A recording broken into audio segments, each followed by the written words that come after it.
चलिए इकोनॉमिक्स का जो है फुल रिवीजन देखते हैं। एक क्विक रिवीजन होगा जो कि काफ़ी तेज़ी से होगा, ठीक है। 1 से 1.5 घंटे में आई थिंक हो जाएगा। तो आइए देखिए, इकोनॉमिक्स जो है वो ग्रीक वर्ड से निकला है। और इकोनोमिया, ओइको का मतलब हाउस और नोमिया का मतलब मैनेजमेंट, मतलब हाउस होल्ड का मैनेज करना। आगे देखिए, 19th सेंचुरी तक जो इकोनॉमी था वो पॉलिटिकल इकोनॉमी था, ठीक था। आगे आइए, अनलिमिटेड वांट्स है, इसका जो है हमारा रिसोर्सेज है, रिसोर्सेज कम है और हमारे वांट्स जो है अनलिमिटेड है। ये सब कुछ को छोड़कर, ये सारे जो पॉइंट्स हैं इन सब चीज़ को छोड़कर सीधे आते हैं मेन पॉइंट्स पे कि माइक्रो इकोनॉमिक्स और मैक्रो इकोनॉमिक्स में क्या डिफरेंस है। माक्रो मतलब बड़ा, माइक्रो मतलब छोटा, स्मॉल एंड लार्ज। दूसरा, माक्रो का मतलब होता है लार्ज एग्रीगेट्स और माइक्रो का मतलब होता है इंडिविजुअली देखना, ठीक है। इसे प्राइस थ्योरी कहते हैं, क्यों? क्योंकि एक प्राइस से कंपेयर कर सके, लेकिन इनको इनकम थ्योरी कहते हैं जो कि ओवरऑल हमारी जो है इन्वायरमेंट में होती है। अब बिजनेस इकोनॉमिक्स किसे कहते हैं? किसी भी इकोनॉमिक्स को बिजनेस की स्टडी से रिलेट कर देना, या वैसा इकोनॉमिक्स जो बिजनेस को स्टडी करता है उसे कहते हैं बिजनेस इकोनॉमिक्स। बिजनेस इकोनॉमिक्स क्या है? साइंस है। साइंस क्यों है? क्योंकि इसके काउज और इफेक्ट रिलेशनशिप है। एक चीज़ अप्लाई होती है और सामने जो है वो रिजल्ट आता है, ठीक है, इनपुट और आउटपुट रिलेशन। वैसे ही ये एक आर्ट है, इसमें रूल्स और रेगुलेशंस फॉलो होते हैं, प्रिंसिपल्स होते हैं। प्रिंसिपल्स कैसे होते हैं? कुछ कुछ प्रिंसिपल आप बिजनेस में पढ़े होंगे, 12th क्लास में भी वहाँ पे था 14 प्रिंसिपल ऑफ फ्यूल, मतलब कुछ कुछ बहुत सारी ऐसी ऐसी थी जिसको मतलब प्रिंसिपल होती थी, उसके बेस पे बिजनेस होती है। तो वैसे इकोनॉमिक्स जो है वो काम करती है। इकोनॉमिक्स जो है माइक्रो लेवल पे होती है, मैक्रो लेवल पे भी होती है। ये नॉर्मेटिव है और पॉजिटिव है, दोनों की बात करता है। प्रैग्मेटिक का मतलब होता है जो पॉजिटिव इन अप्रोच हो। तो पॉजिटिव मतलब जो प्रेजेंट के काउज एंड इफेक्ट की बात करें कि अभी जो इनपुट हुआ उसका आउटपुट क्या निकला, जो डिसीजन लिया आप उसका रिजल्ट। और जो नॉर्मेटिव है वो बताता है आपका कि एक्चुअली में होना क्या चाहिए, व्हाट आउट टू बी, मतलब जब भी वुड बी टू बी ऐसा जब भी रहे तो आप समझिए कि इकोनॉमिक जो है वो नॉर्मेटिव है। क्यों? क्योंकि फ्यूचर की बात करें। और जो प्रेजेंट की बात करें वो पॉजिटिव, काउज एंड इफेक्ट। वही देख लीजिए, रॉबिन्स जो है वो बोलते हैं कि इकोनॉमिक जो है न्यूट्रल है बिटवीन द इंड्स। ये याद रखिएगा कि ये कौन बोला है? मार्शल और पी को बोले कि complete neutrality between ends is neither feasible not desirable, ठीक है। अगला देखते हैं कि माइक्रो लेवल पे हम क्या क्या कर सकते हैं। एक इकोनॉमिक्स में हम डिमांड एनालाइज कर सकते हैं कि हाँ डिमांड कैसा है, फोरकास्ट कर सकते हैं आगे जाकर डिमांड की, कोस्ट अपना देख सकते हैं इंडिविजुअली, कोई अपना रिसोर्स को एलोकेट कर सकता है, अपना प्रॉफिट जो है उसको चेक कर सकता है, प्रोडक्शन देख सकता है, इन्वेंट्री को कंट्रोल करती है। सारी चीज़ें क्या इंडिविजुअल लेवल पे एक बिजनेस कर रहा है। लेकिन आगे कुछ चीज़ें देखेंगे जो कि होगा, जो सारी इंडस्ट्री को इम्पैक्ट करेगा, वो हो जाएगा माक्रो का। तो माक्रो का अगर आप इशूज़ देखें तो वो क्या क्या है? स्ट्रेटेजी ऑफ बिजनेस साइकिल की, बिजनेस साइकिल कैसे पूरे इन्वायरमेंट में इम्पैक्ट हो रही है, इकोनॉमिक पॉलिसीज़ क्या है, इंडस्ट्रियल पॉलिसीज़ क्या है, फॉरेन ट्रेड क्या है, ये जो है फाइनेंशियल सेक्टर, कैपिटल मार्केट कैसे काम कर रही है, सारी चीज़ क्या हो गया? माक्रो लेवल पे हो गया। सेंट्रल इकोनॉमिक प्रॉब्लम क्या होता है? हमें पता है कि हमें क्या प्रोड्यूस करना है, ये हो गया सेंट्रल प्रॉब्लम हमारा। कैसे प्रोड्यूस करना है, अगर प्रोड्यूस किए तो किसको सेल करना है, और सेल के बाद हमारा जो है वो मोटिव क्या होनी चाहिए। तो सबसे पहले व्हाट टू प्रोड्यूस, हम लोग डिसाइड करते हैं कि क्या हमें प्रोड्यूस करना है, ये पहला प्रॉब्लम। दूसरा प्रॉब्लम जब वो सोच लेते हैं तो कि हमें प्रोड्यूस कैसे करना है, क्या कैपिटल लगाना है, लेबर लगाना है, क्या लगाना है। उसके बाद हम ये देखते हैं कि किसके लिए प्रोड्यूस कर रहे हैं। जाहिर सी बात है कुछ कंज्यूमर्स के लिए, कुछ टारगेट कंज्यूमर्स के लिए। उसके बाद हम देखते हैं कि हमारा वेल्थ मैक्सिमाइजेशन कैसे होगा, हम सेविंग इन्वेस्टमेंट कैसे कर पाएंगे। तो ये सारा होता है सेंट्रल प्रॉब्लम्स, यानी कि मेजर इशूज़। अब देखिए, capital economy, socialist economy and mixed economy, ये 3 टाइप की इकोनॉमी होती है जो कि बहुत जरूरी है पढ़ना। देखिए, कैपिटलिस्ट इकोनॉमी मतलब कोई भी प्राइवेट जो इकोनॉमी होती है उसे कैपिटलिस्ट इकोनॉमी कहते हैं, सब चीज़ प्राइवेट होती है, प्राइस थ्योरी पे चलती है। सोशलिस्ट इकोनॉमी मतलब गवर्नमेंटल इकोनॉमी, जो सरकार चला रही हो, तो इसमें प्राइस थ्योरी वाला सिस्टम आएगा नहीं, ये तो सोसाइटी के लिए चलता है। अब मिक्स्ड इकोनॉमी जाएगा जिसमें दोनों होंगे, कौन? कैपिटल और सोशलिस्ट दोनों, यानी कि एक प्राइवेट आदमी भी रहेगा और मान लीजिए कि एक सरकार भी रहेगी, तो दोनों काम करेंगे एक साथ। ये सब तो इनका मेरिट्स हो गया, ठीक है। अब डीमेरिट्स की बात कर लेते हैं इनका।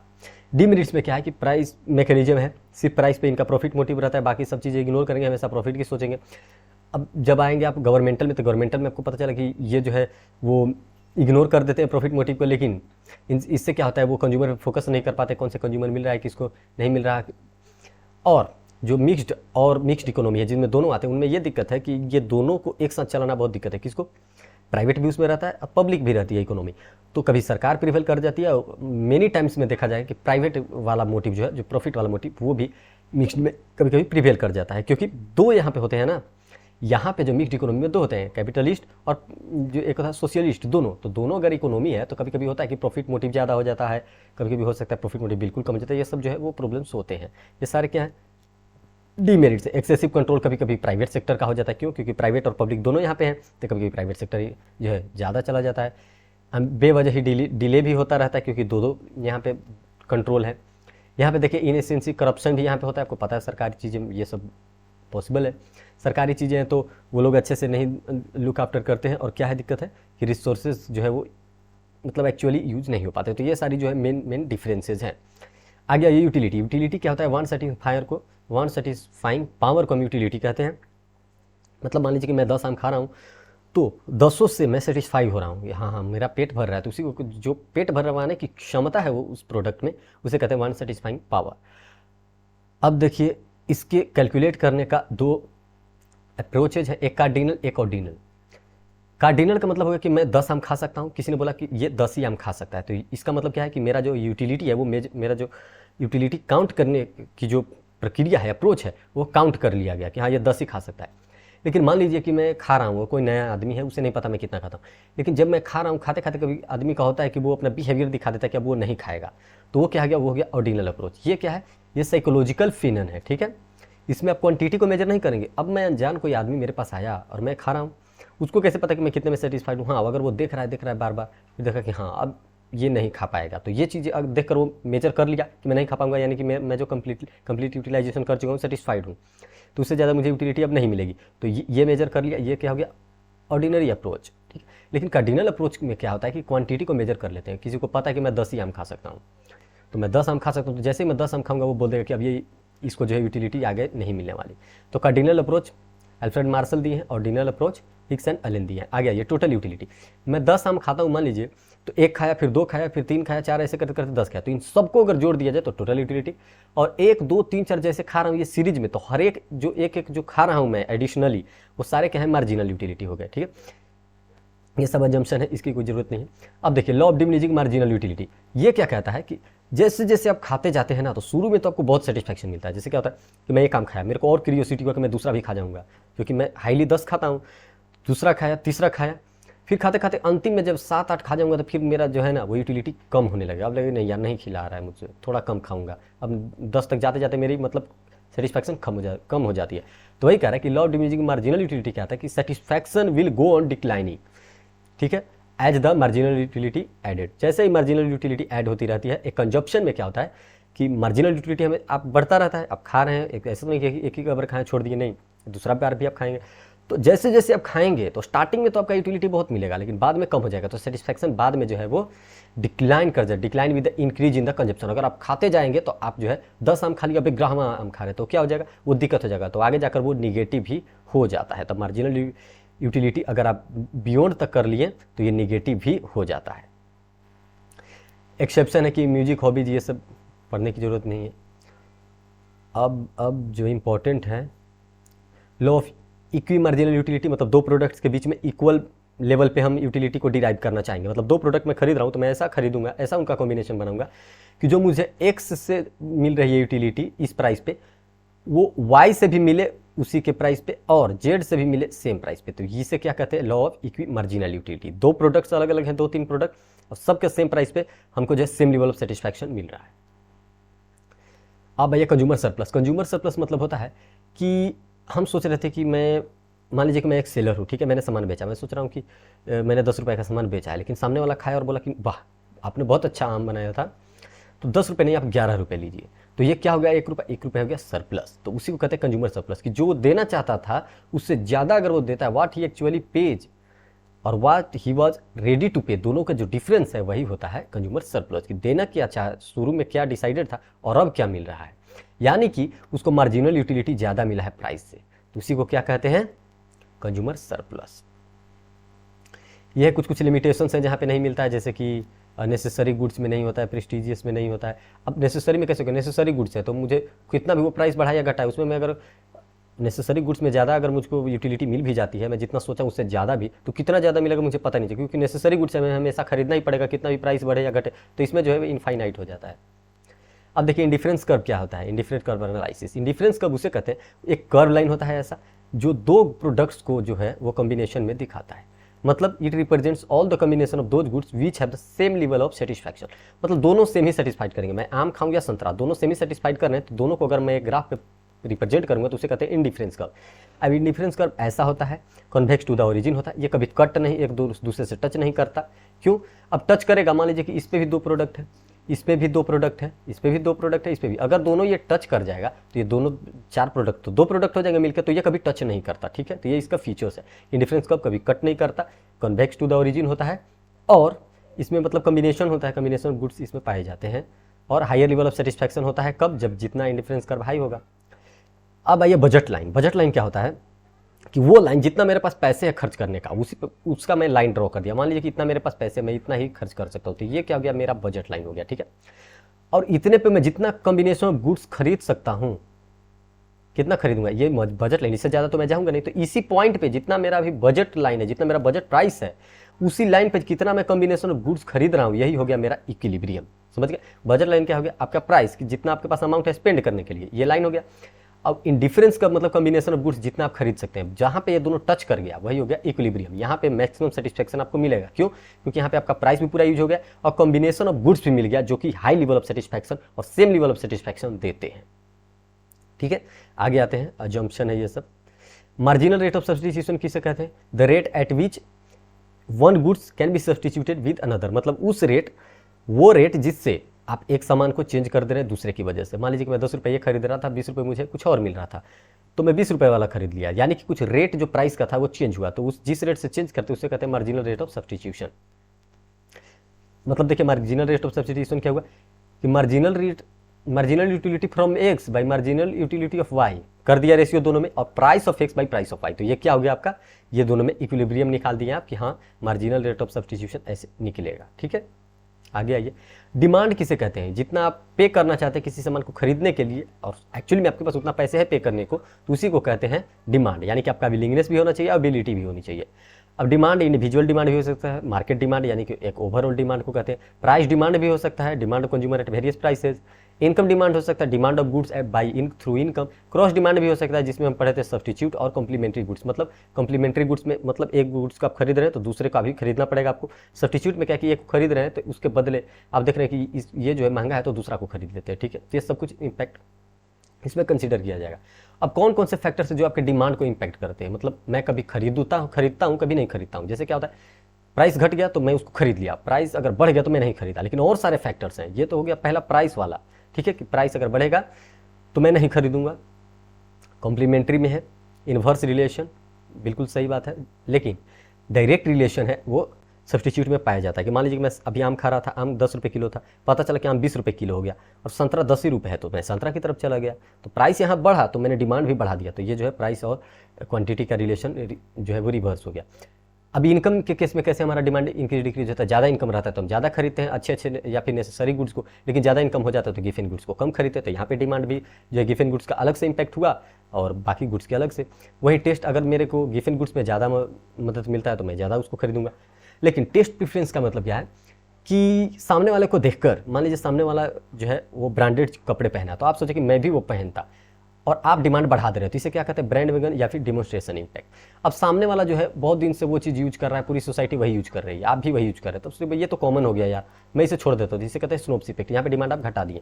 वेवलिन इफेक्ट, आप अमीर दिखने के लिए कुछ चीज़ें दिखावा करते हैं तो उसे कहते हैं वेवलिन इफेक्ट, और यहाँ पे अमीर दिखने के लिए आप अपना डिमांड बढ़ा देते हैं। और कुछ पॉपुलेशन में भी इम्पैक्ट होता है, कहीं पे पॉपुलेशन डायरेक्टली इम्पैक्ट कर देती है, कहीं पॉपुलेशन कम हो और वहाँ पे ज़्यादा उनका उस पॉपुलेशन के पास इनकम हो, यानी अमीर आदमी हो, तो वहाँ पे जो है डिमांड ज़्यादा होने की चांसेस रहती है। शॉर्ट टर्म डिमांड जो कि शॉर्ट टर्म के लिए होती है, तुरंत होती है। लॉन्ग टर्म के लिए होती है, लॉन्ग टर्म के लिए। इंडस्ट्रियल डिमांड जो ओवरऑल इंडस्ट्री में डिमांड रहती है। कंपनी डिमांड जो एक इंडिविजुअल कंपनी डिमांड करती है। प्रोडक्ट डिराइव डिमांड जो मेन डिमांड से निकल के आया हो। Autonomous demand independent demand for other goods, जो कि दूसरे गुड्स पे डिपेंडेंट है, दूसरा गुड का डिमांड बढ़ेगा तभी इसका इंपैक्ट पड़ेगा। प्रोड्यूसर्स गुड्स वो गुड्स जो कि एक प्रोड्यूसर या फिर सेलर्स को चाहिए। कंज्यूमर गुड्स वैसे गुड्स जो कि कंज्यूमर के लिए फाइनल कंजप्शन के लिए होते हैं। अब लॉ ऑफ डिमांड क्या कहता है? लॉ ऑफ डिमांड कहता है कि सब कुछ को इक्वल रखिए, और इससे क्या होगा कि प्राइस और क्वांटिटी में इन्वर्स रिलेशन होता है, ठीक है। मतलब अगर किसी सामान को आप खरीदने जा रहे हैं, लॉ ऑफ डिमांड यही कहता है कि प्राइस और क्वांटिटी दोनों में इन्वर्स रिलेशन है। अगर सामान महंगा मिलेगा तो आप सामान कम खरीदोगे, ठीक है, यही बात है। Price of related goods, income of consumer, ये सारे जो है वो इम्पैक्ट करते हैं उसको।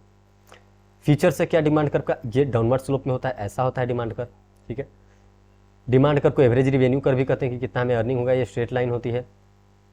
अब देखिए rationale of law of demand. Law of demand में क्या क्या रेशनले आते हैं? सब्स्टिट्यूशन इम्पैक्ट, सब्स्टिट्यूशन इफेक्ट भी आएगा। क्या है कि when the price of commodity falls it becomes relatively cheaper than the other commodities. Price ही फॉल कर गया तो सस्ता हो जाता है। तो ये सारे इंपैक्ट है। इनकम इंपैक्ट में वही बात करें कि अगर आपके पास परचेज इनकम ज़्यादा है तो आप परचेज ज़्यादा करते हैं, और प्राइस अगर फॉल हो गया कमोडिटी का तो आपका रियल इनकम जो है वो इंक्रीज हो जाता है। रियल इनकम मतलब क्या? परचेजिंग पावर, ठीक है। ये नहीं कि इनकम मतलब प्रॉफिट, नहीं। प्राइस किसी चीज़ का फॉल हो गया तो ऐसा नहीं कि आप अर्निंग करने लगे, नहीं, आपका कुछ प्राइस बच रहा है, परचेजिंग पावर आपका बढ़ रहा है, ठीक है। आगे आइए, एक्सेप्शन है लॉ ऑफ डिमांड का, मतलब प्राइस और क्वांटिटी दोनों का जो लिखा हुआ था कि इन्वर्स रिलेशन होता है, लॉ कहता है, लेकिन इसका कुछ जो है वो एक्सेप्शन है कि कॉन्स्पिशियस गुड्स मतलब कि सामने वाला अगर यूज कर रहा है तो हम भी देखकर उसको बढ़ा दिया अपना डिमांड। तो ये क्या हो गया? सामने वाला तो यूज कर ही रहा था, वो तो महंगा था ही, मैंने भी उसको बढ़ा दिया। सामने वाला यूज कर रहा था, प्राइस तो उसका घटा नहीं, लेकिन हमने डिमांड घटा दी, क्या ये तो कॉमन हो गया। तो ये सब कुछ जो है वो एक्सेप्शन है। वैसे ही गिवन गुड्स है, जैसे ही हमारा प्राइस बढ़ता है किसी चीज़ का, हम सोचते हैं कि प्राइस तो बढ़ गया और मेरे पास भी बहुत पैसे हैं, चलो ना छोटे छोटे चीज़ें को है, आलू ये सब को छोड़कर पिज़्ज़ा बर्गर खाते हैं, मतलब एक्सपेंस भी हम बढ़ा रहे हैं। तो ये सब क्या हो गया? ये गिवन गुड्स में आ गया, ठीक है। इनका वैसे गुड्स होते हैं इंफीरियर गुड्स जिनका कोई सब्स्टिट्यूट नहीं, मतलब लोअर क्वालिटी के जो गुड्स होते हैं ना प्रोडक्ट्स, उसको गिवन गुड्स में लाया जाता है। तो गिवन गुड्स को आपके पास प्राइस होता है तो आप उसको कम खरीदते हैं, जबकि आपको ज़्यादा खरीदना चाहिए था। डिमांड अगर उसका क्वांटिटी आपको ज़्यादा खरीदना चाहिए, ये बहुत सस्ता भी मिलेगा। तो गिवन गुड्स क्या है? लोअर क्वालिटी के कुछ प्रोडक्ट्स होते हैं जिनको हमारे पास पैसा होता है तो उसको नहीं खरीदते हैं, जबकि उसके प्राइस जो है वो कम होता है। कॉन्स्पिशियस नेसेसिटी, अगर कोई चीज़ नेसेसिटीज है तो आपको उस चीज़ को खरीदना ही पड़ेगा। तो यहाँ पे भी क्वांटिटी जो है वो इम्पैक्ट कर रहा है कि हाँ कितना भी प्राइस बढ़ जाए आपको खरीदना पड़ेगा। फ्यूचर एक्सपेक्टेशन अबाउट प्राइसेज, ये भी एक्सेप्शन है कि मान लीजिए कि आगे जाकर प्राइस बढ़ रहा है, फ्यूचर आपको पता चला कि 10 दिन के बाद इसका प्राइस बढ़ गया, तो आज आप डिमांड भी उसका बढ़ा देंगे, नहीं पहले ही खरीद लेते, तो प्राइस डिमांड दोनों का डायरेक्ट रिलेशन हो गया ना। तो ये सब क्या है? एक्सेप्शन है लॉ ऑफ डिमांड के। अब देखिए एक्सपांसन और कॉन्ट्रैक्शन क्या कहते हैं, सिंपली बताऊं, इंक्रीज और डिक्रीज, ये जो है, एक मिनट, इंक्रीज और डिक्रीज, इधर ये देखिए, इंक्रीज इन डिमांड तभी होता है जब प्राइस कुछ नहीं कर रहा हो और सब कुछ अदर फैक्टर्स कर, जैसे टेस्ट वाला ऊपर हमने पढ़ा, ये भी हमने पढ़ा कि पॉपुलेशन भी इम्पैक्ट करता है, हमने ये भी इनकम भी इम्पैक्ट करता है, यानी प्राइस के अलावा बाकी चीज़ों से जो भी चेंजेज आती है तो उसे कहते हैं या तो एक्सपेंशन या फिर कॉन्ट्रैक्शन। यानी कि अगर डिमांड बढ़ गया उसे कहते हैं इंक्रीज और डिक्रीज, सॉरी इंक्रीज और डिक्रीज मतलब प्राइस से कोई लेना देना नहीं है। अदर फैक्टर्स जितने हैं प्राइस को छोड़कर जो डिमांड को इम्पैक्ट करते हैं, उनके कारण अगर डिमांड बढ़ रहा है तो उसको कहते हैं हम इंक्रीज। और डिक्रीज कहेंगे कि अदर फैक्टर्स के कारण ही अगर डिमांड घट जा रहा है। अदर फैक्टर्स मतलब मान लीजिए कि किसी का टेस्ट जो है, फ्यूचर एक्सपेक्टेशन होगा कि प्राइस जो है वो घटने वाला है, ऐसा एक्सपेक्ट वो किया तभी डिमांड बढ़ा देगा। ऐसा होता है तो प्राइस से तो उसको कोई लेना देना नहीं है, सामान का प्राइस कांस्टेंट ही है, लेकिन उसने अपना डिमांड जो बढ़ा दिया, तो ये क्या हो जाएगा? प्राइस कांस्टेंट है और वो बढ़ाते हैं, इंक्रीज इन डिमांड। अब जब प्राइस के कारण जो चेंजेस डिमांड में आती है, मान लीजिए कि प्राइस घट गया, जो एक्चुअल लॉ ऑफ डिमांड कहता है, तो जो एक्चुअल लॉ ऑफ डिमांड जो बताता है ना, वो बताता है एक्सपेंशन और कॉन्ट्रैक्शन को। डिमांड घट जाएगा अगर प्राइस बढ़ जाएगा तो क्या हो गया? कॉन्ट्रैक्शन। डिमांड बढ़ जाएगा अगर प्राइस घट गया तो ये क्या हो गया? एक्सपेंशन। डिमांड घट जाएगा अगर प्राइस बढ़ गया तो कॉन्ट्रैक्शन, डिमांड बढ़ जाएगा अगर प्राइस घट गया तो एक्सपेंशन। समझ गए? और इंक्रीज इन डिमांड मतलब प्राइस तो कांस्टेंट है, अदर फैक्टर्स के कारण जो है वो हमारा डिमांड बढ़ गया और अदर फैक्टर्स के कारण हमारा डिमांड घट गया, ये सब होता है। अब फैक्टर्स क्या क्या हो सकती है? प्राइस ऑफ कमोडिटी पहला हम लोगों ने पढ़ लिया, फिर income of consumer, price of related goods, ये सब कुछ जो है ये सब इम्पैक्ट करती है फैक्टर्स से। आगे देखिए, इलास्टिसिटी क्या है? इलास्टिसिटी का मतलब क्या होता है? इलास्टिसिटी का मतलब होता है कि डिमांड कितना चेंज हो रहा है बाकी चीज़ें जो चेंज हो रही है उससे। हमने देखा कि चेंज होती है, इंक्रीज होती है, डिक्रीज होती है, एक्सपेंशन कॉन्ट्रैक्शन होता है, तो कितना हो रहा है, जितना हो रहा है उसी को कहते हैं इलास्टिसिटी, ठीक है। तो हो सकता है कि जितना सामने वाला चेंज हो उससे ज़्यादा चेंज हो जाए तो हाईली इलास्टिक, हो सकता है प्राइस जो है वो थोड़ा सा कम हो और क्वांटिटी ज़्यादा डिमांड हो जाए, या फिर ज़्यादा कम हो जाए तो ये क्या हो गया? Highly elastic. हो सकता है प्राइस कितना भी बढ़े घटे और उतना ही खरीद रहा है आदमी, तो क्या हो गया? In elastic. अब जितना प्राइस बढ़ा उतना ही अगर सामने वाला खरीद रहा है तो यूनिटरी इलास्टिक। अगर जो है प्राइस कुछ नहीं हुआ और अचानक से डिमांड घट गया तो क्या हो जाएगा? इलास्टिसिटी तो बिल्कुल नेगेटिव हो गया। तो वही है इलास्टिसिटी की बात किया, ये देखिए कि इलास्टिसिटी जो है वो इन इलास्टिक हो जाएगा। कब? इलास्टिसिटी इक्वल टू 0 मतलब इन इलास्टिक। क्वांटिटी डिमांड बिल्कुल नहीं चेंज होगा, प्राइस कितना भी चेंज कर लीजिए, इन इलास्टिक है। मान लीजिए कि मैं नमक आप कितना भी प्राइस चेंज कर लीजिए, मेरा डिमांड जो रहेगा वही रहेगा, बार बार मैं खरीदूंगा, ऐसा नहीं कि छोड़ दूंगा। ये पैरेलल 2 एक्सिस हो जाता है ऐसे। अब देखिए ये डिमांड कर्व की बात कर रहा हूँ। आगे देखिए इन इलास्टिक, पहला परफेक्टली इन इलास्टिक और दूसरा इन इलास्टिक। इसमें क्या होता है कि क्वांटिटी डिमांड तो चेंज होगा लेकिन कम होगा, मान लीजिए कि प्राइस बहुत बढ़ा दिया, तो हमने क्या किया कि चलो खरीदेंगे लेकिन थोड़ा सा कम खरीदेंगे, तो क्या हो गया, थोड़ा सा इन इलास्टिक हो गया, लेस इलास्टिक। यूनिटरी इलास्टिक, जितना प्राइस बढ़ाया या जितना घटाया उतना ही हमने डिमांड बढ़ाया या घटाया, दोनों सेम ही रह गया, तो ये क्या हो गया, यूनिट इलास्टिक। इलास्टिक क्या होता है कि चेंजेस, जितना चेंजेस क्वांटिटी में डिमांड में आया वो बहुत ज़्यादा था, किससे, प्राइस से बहुत ज़्यादा था। मतलब मान लीजिए कि प्राइस जो है थोड़ा सा कम हो गया, तो हमने क्या होता जल्दी जल्दी सब कुछ चीज़ें खरीद लिया, तो क्या हो गया, इलास्टिक हो गया। अब कुछ परफेक्टली इलास्टिक होता है, थोड़ा सा भी चेंज हुआ या नहीं भी हुआ ना, तो हमने बहुत सारा चेंज ला दिया। जैसे मान लीजिए कि सरकार ने कहा कि पेट्रोल जो है वो इतना महंगे होने वाली, अब हम बाइक से चल ही नहीं रहे, बिल्कुल छोड़ दीजिए, तो क्या हो गया, ऐसा अगर आप करते थे तो इन इलास्टिक, ये क्या हो गया, आपका परफेक्टली इलास्टिक हो गया, बिल्कुल अपना माइंड जो है माइंडसेट चेंज कर लिए, तो ये क्या होगा, परफेक्टली इलास्टिक, छोड़ दिया सब कुछ तो परफेक्टली इलास्टिक। अब डिटर्मिनेंट्स ऑफ प्राइस इलास्टिसिटी की क्या क्या जो है प्राइस इलास्टिसिटी को इम्पैक्ट करती है। प्राइस इलास्टिसिटी मतलब कि प्राइस के कारण कितना डिमांड चेंज हो रहा है, ठीक है। तो प्राइस, अगर अवेलेबिलिटी ऑफ सब्स्टिट्यूट है, दोनों एक ही पास है, तो इससे क्या होगा, चेंजेस जल्दी हो जाएगा। कमोडिटी इन कंज्यूमर बजट में है तो आराम से आदमी स्पेंड करेगा, कोई दिक्कत की बात नहीं है। अगर नंबर ऑफ यूजेज ज़्यादा है तो हाईली इलास्टिक हो जाएगा। टाइम पीरियड है तो ज़्यादा टाइम है तो इलास्टिक, शॉर्ट टाइम है तो इन इलास्टिक हो जाएगा। हैबिचुअल है, आपको हैबिट है तो आप तो इन इलास्टिक है। टाइट डिमांड है, डिमांड उसी के साथ है तो आपको तो भाई उसी के साथ चलना होगा।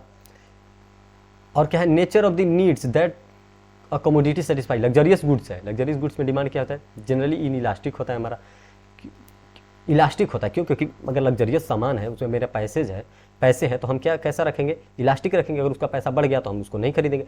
लेकिन नेसेसरी के लिए आपको क्या है, इन इलास्टिक होना पड़ता है। नेसेसरी के लिए मान लीजिए नमक है तो क्या आप नमक का 1-2 रुपये बढ़ जाएगा तो आप उसको नहीं खरीदेंगे, नहीं, आपको डिमांड रखना ही पड़ेगा, ठीक है। तो ये सब कुछ है। इनकम इलास्टिसिटी, आपके पास ज़्यादा इनकम होता है तो आप ज़्यादा खरीदने लगते हैं, डिमांड बढ़ जाता है, तो ये होता है इनकम इलास्टिसिटी, ठीक है।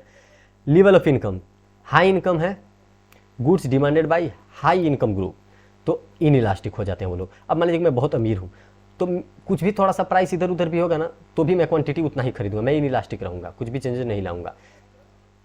ये पूरा जो है वो ऊपर से नीचे तक जो है डिस्क्राइब कर दिया, बहुत लंबा है लेकिन फिर भी देखिए। अब किसी का हैबिट है खरीदने का, तब कितना भी प्राइस बढ़ा दीजिए वो खरीदेगा ही खरीदेगा, ठीक है। इन इलास्टिक है, ऐसा नहीं कि वो नहीं करेगी। इलास्टिक मतलब कितना चेंजेस लाएगा, वो चेंजेस लाएगा ही नहीं। चेंजेस कब लाएगा, जब किसी के पास मान लीजिए कम इनकम है बेचारा का और आप प्राइस क्वांटिटी इधर उधर प्राइस बढ़ा दे रहे हैं तो क्या करेगा, हाईली इलास्टिक आदमी रहेगा, वो नहीं खरीदेगा या नहीं खरीदेगा, ये चीज़ें जो आती है वो इलास्टिक में आती है। इन इलास्टिक का मतलब वो खरीदेगा ही खरीदेगा, ठीक है। इलास्टिक का मतलब या तो कम खरीदेगा या ज़्यादा खरीदेगा, लेकिन इन इलास्टिक का मतलब वो खरीदेगा ही खरीदेगा। तो level of price and changes in price, इसकी बात करें कि अगर प्राइस चेंज हो रहा है, बहुत ज़्यादा हाई हो रहा है and change in the price is smaller, कभी कभी हाई और स्मॉल हो रहा है तो ये इन इलास्टिक है, वो खरीदेगा ही खरीदेगा। कमोडिटी का प्राइस बहुत हाई है और थोड़ा सा चेंज किया, मतलब प्राइस ऑफ कमोडिटी में थोड़ा सा वो चेंज ला दिया। 10 लाख का सामान था, अब उसको कर दिया 9,999, तो क्या आप नहीं खरीदेंगे ही।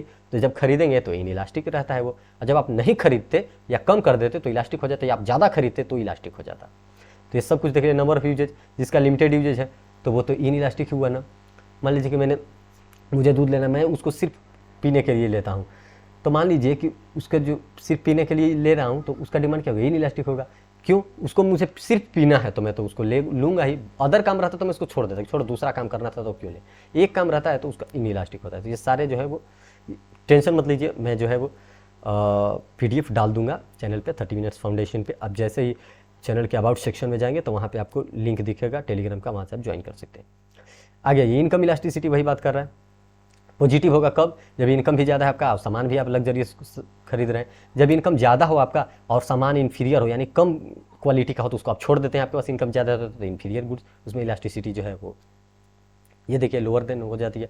जीरो इनकम नेसेसरी गुड्स है तो उस पर आपका इनकम 10 लाख भी हो, आप उसको खरीदेंगे तो यहाँ पे आपका इलास्टिसिटी जो है वो जीरो हो जाता है, यानी कि इन इलास्टिक आप हो जाते हैं। पॉजिटिव टी और कॉफ़ी के बीच में पॉजिटिव होता है, दोनों इक्वली आगे जाएंगे। निगेटिव होता है कार और पेट्रोल में, और जीरो होता है क्लॉथ और सॉल्ट में। जैसे मैं बात की कितना भी डिमांड बढ़ जाए आपको इलास्टिसिटी जो है वो निगेटिव, यहाँ पे इन इलास्टिक ही रखना पड़ेगा, आपको कुछ भी अपना इलास्टिसिटी या फिर चेंजेस नहीं ला सकते। अब प्रोसेस क्या क्या है डिमांड फोरकास्ट करने की, ये देखिए। पहला है सर्वे ऑफ बायर्स इंटेंशन, जाकर बायर के इंटेंशन को देख लेना। कलेक्टिव ओपिनियन, ओपिनियन मेथड से आप कर सकते हैं। एक्सपर्ट ओपिनियन मेथड से कर सकते हैं। स्टेट से लेकर पता कर सकते हैं डिमांड कहाँ क्या है। रिग्रेशन एनालिसिस कर सकते हैं, कंट्रोल्ड एक्सपेरिमेंट कर सकते हैं, और बैरोमेट्रिक मेथड से भी आप कर सकते हैं। चिंता मत कीजिए, एक से भी एक्सप्लेन करने के लिए आपसे नहीं पूछेगा, बस यही पूछेगा इन ये जो 6-7 हैं उनमें से कोई 3 डाल देगा ऑप्शन में, और चौथा में डाल देगा कि ऑल ऑफ दीज, या फिर हो सकता है एक ऐसा इसमें डाल देगा जो इनमें नहीं आता होगा। पूछेगा कि कौन सा है, तो वो चीज़ें आपको याद रखने की इनमें से कौन सा है, ये पूरा पढ़ने की जरूरत नहीं। अभी रिवीजन करें। अब देखिए सप्लाई, सप्लाई मतलब क्या होता है, ability to sell and willingness to sell. आप एबल होनी चाहिए, आपके पास प्रोडक्ट वो होनी चाहिए जो आप सेल करना चाहते हैं, और आपकी इच्छा भी होनी चाहिए सेल करने की, तो इसी को कहते हैं सप्लाई। अब सप्लाई किस किस चीज़ पे फैक्ट डिपेंड करेगा, कॉस्ट ऑफ प्रोडक्शन, प्रोडक्शन में कर रहा हूँ मैं, गुड्स प्रोड्यूस कर रहा हूँ तो कितना उस पर खर्चा आ रहा है, हमारे पास टेक्नोलॉजी कितना है, टैक्स अगर हाई रहेगा तो हमें दिक्कत होने वाली है, ट्रेड पॉलिसी अच्छी है कि नहीं, इंफ्रास्ट्रक्चर है या नहीं, और मॉनिटरी पॉलिसी कैसी है, सारी चीज़ों पे वो डिपेंड करेगा क्या, सप्लाई। तो लॉ ऑफ सप्लाई क्या आता है, लॉ ऑफ सप्लाई जो है डायरेक्ट रिलेशनशिप बताता है किसमें, क्वांटिटी में और सप्लाई में, प्राइस में, price and supply of quantity में। क्यों, देखिए सुनिए, हम जो क्या सोचते हैं कि अगर प्राइस घटेगा तो मैं ज़्यादा खरीदूंगा, सेलर क्या सोचता होगा बेचारा, वो हमेशा यही सोचता होगा कि काश प्राइस भी बढ़ जाए और बिके भी ज़्यादा। तो वही कह रहा है कि लॉ ऑफ सप्लाई क्या कहता है, लॉ ऑफ डिमांड तो हम कंज्यूमर के पर्पज से पढ़ते हैं, लेकिन लॉ ऑफ सप्लाई सप्लायर के तरफ से। अब सप्लायर है, ये याद रखिएगा। तो यहाँ पे प्राइस और सप्लाई दोनों का जो है, प्राइस और क्वांटिटी का जो रिलेशन वो रहेगा पॉजिटिव, यानी कि ये एक बढ़ेगा तो दूसरा भी बढ़ेगा। ये किसने दिया था, अल्फ्रेड मार्शल ने। सप्लाई कर्व का क्या है features, slope upward from left to right, ये देखिए स्ट्रेट लाइन होता है। ओके, आगे आइए। अब इंक्रीज डिक्रीज एक्सपेंशन और कॉन्ट्रैक्शन, मैं क्या बोला था कि इंक्रीज डिक्रीज में प्राइस जो है वो कांस्टेंट रहता है, प्राइस में कोई चेंज नहीं, बाकी फैक्टर्स के कारण अगर आपका सेल बढ़ गया है, मान लीजिए कि डिमांड बेवजह ही लोग बढ़ा दिए तो उसे इंक्रीज इन सेल कहें। प्राइस आप उतना ही रखें और डिमांड बढ़ गया, घट गया आपके प्रोडक्ट का, तो उसे डिक्रीज इन डिमांड। आपका प्राइस जो है आप घटा दिए थे इसलिए आपका जो है वो सेल बढ़ गया, तो इसे एक्सपेंशन कहेंगे। अगर आपने प्राइस बढ़ा दिया और सप्लाई घट गया तो उसे कॉन्ट्रैक्शन कहते हैं। समझ गए, ओके। शिफ्ट किस किस से होता है, इंक्रीज डिक्रीज से शिफ्ट होता है। क्यों, क्योंकि यहाँ पे प्राइस कांस्टेंट रहता है, प्राइस जो होता है वो कांस्टेंट रहता है ऐसे। तो ये अगर प्राइस यहाँ पे कांस्टेंट है तो सप्लाई कर्व जो है वो यहाँ से अगली बार यहाँ पे भी जाएगा तो शिफ्ट हो जाएगा, यहाँ पे भी जाएगा तो शिफ्ट हो जाएगा, ठीक है। आगे ये अजम्पशन है, अजम्पशन की जरूरत नहीं है, आगे देखते हैं। ये तो एग्जाम्पल है, खैर। इलास्टिसिटी ऑफ सप्लाई अब किसे कहते हैं, इलास्टिसिटी ऑफ सप्लाई कहते हैं कि प्राइस में जितना चेंजेज आ रहा है उसकी वजह से हमारा सप्लाई चेंज कितना हो रहा है। ये तुम जानते हैं कि प्राइस बढ़ेगा तो सप्लाई बढ़ेगा, ये हमारा लॉ ऑफ सप्लाई कहता है, लेकिन कितना बढ़ेगा प्राइस में चेंज होने के कारण, उसे कहते हैं इलास्टिसिटी ऑफ सप्लाई।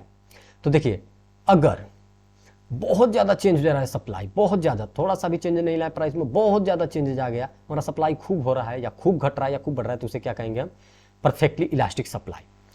वही इलास्टिक सप्लाई मतलब एक नॉर्मली चेंजेज आ रहा है हमारा प्राइस को इधर उधर करने से। यूनिटरी इलास्टिक, जितना हमने प्राइस सामान का बढ़ाया उतना हमारा सेल भी बढ़ गया, या जितना घटाया उतना घट गया।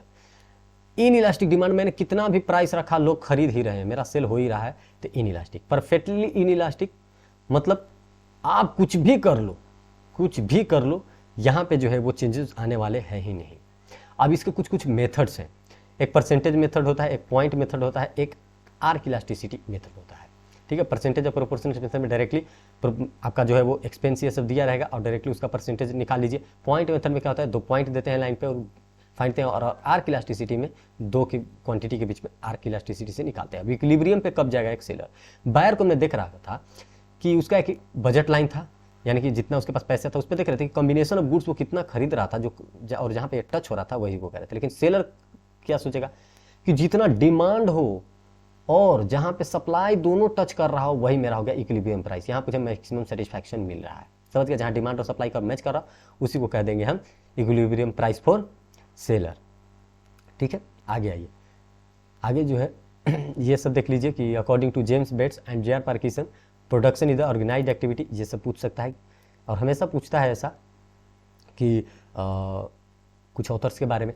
प्रोडक्शन क्या है, कि इकोनॉमिक एक्टिविटी है जो कि ह्यूमन वांट्स को सेटिस्फाई करती है। अब आ गया प्रोडक्शन में, मतलब प्रोडक्शन मतलब क्या, क्रिएशन ऑफ यूटिलिटी या एडिशन ऑफ यूटिलिटी, यही तो होता है। मैंने सामान तो रॉ मटेरियल तो मेरे पास होता है, लेकिन हम करते क्या है प्रोडक्शन में, उसमें कुछ यूटिलिटी ऐड कर देते हैं, कुछ एडिशन ला देते हैं। यूटिलिटी मतलब एक कैपेसिटी उसमें डाल देते हैं जो कि आपका सेटिस्फैक्शन को इंप्रूव कर सकता है, सेटिस्फाई कर सकता है।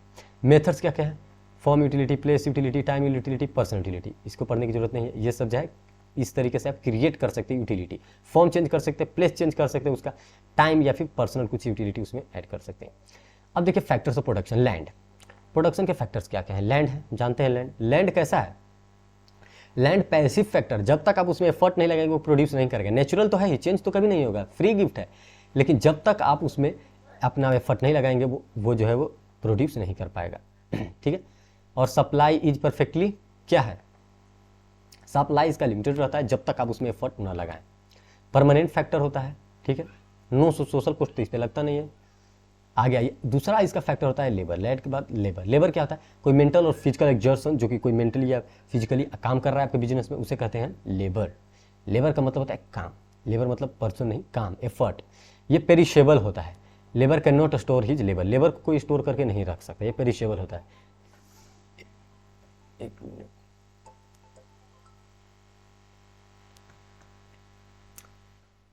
आगे देखिए, वीक बार्गेनिंग पावर होता है। लेबर का क्या है? वीक बार्गेनिंग पावर होता है, बार्गेन करना काफ़ी वीक होता है, ठीक है। सेल्फ सोर्स है, एक इंसान ही यहाँ पे काम करता है। Labour is inseparable. Variation skill होता है, जितने आप लेबर लाएंगे सबका अलग अलग हो सकता है। प्रोडक्टिविटी जो है एक पर्सन से दूसरे पर्सन में डिफर कर सकता है। लेबर में, लेबर आप ला रहे हैं। और relationship between labour and supply and wage rate, backward bending supply curve. कुछ मतलब नहीं है इस चीज़ को पढ़ने का आपको। मतलब क्या है कि जो रिलेशनशिप है लेबर सप्लाई और वेज रेट में, ये इक्वली होती है, ऐसे समझिए सप्लाई की तरह काम करती है। डायरेक्ट रिलेशनशिप होता है जनरली, ज़्यादा आप काम करेंगे ज़्यादा सप्लाई देंगे, आप एक लेबर है। रिवर्स रिलेशनशिप होगा जब प्राइस हाई रहेगा। अब आइए तीसरा फैक्टर जो है कैपिटल। कैपिटल हम कंट्रीब्यूट करते हैं तभी हमारा प्रोडक्शन हो पाता है। तो क्या होता है कैपिटल? हमारा कैपिटल स्टॉक कॉन्सेप्ट है, एक पैसा लाते हैं एक जगह रखते हैं, स्टॉक कॉन्सेप्ट है।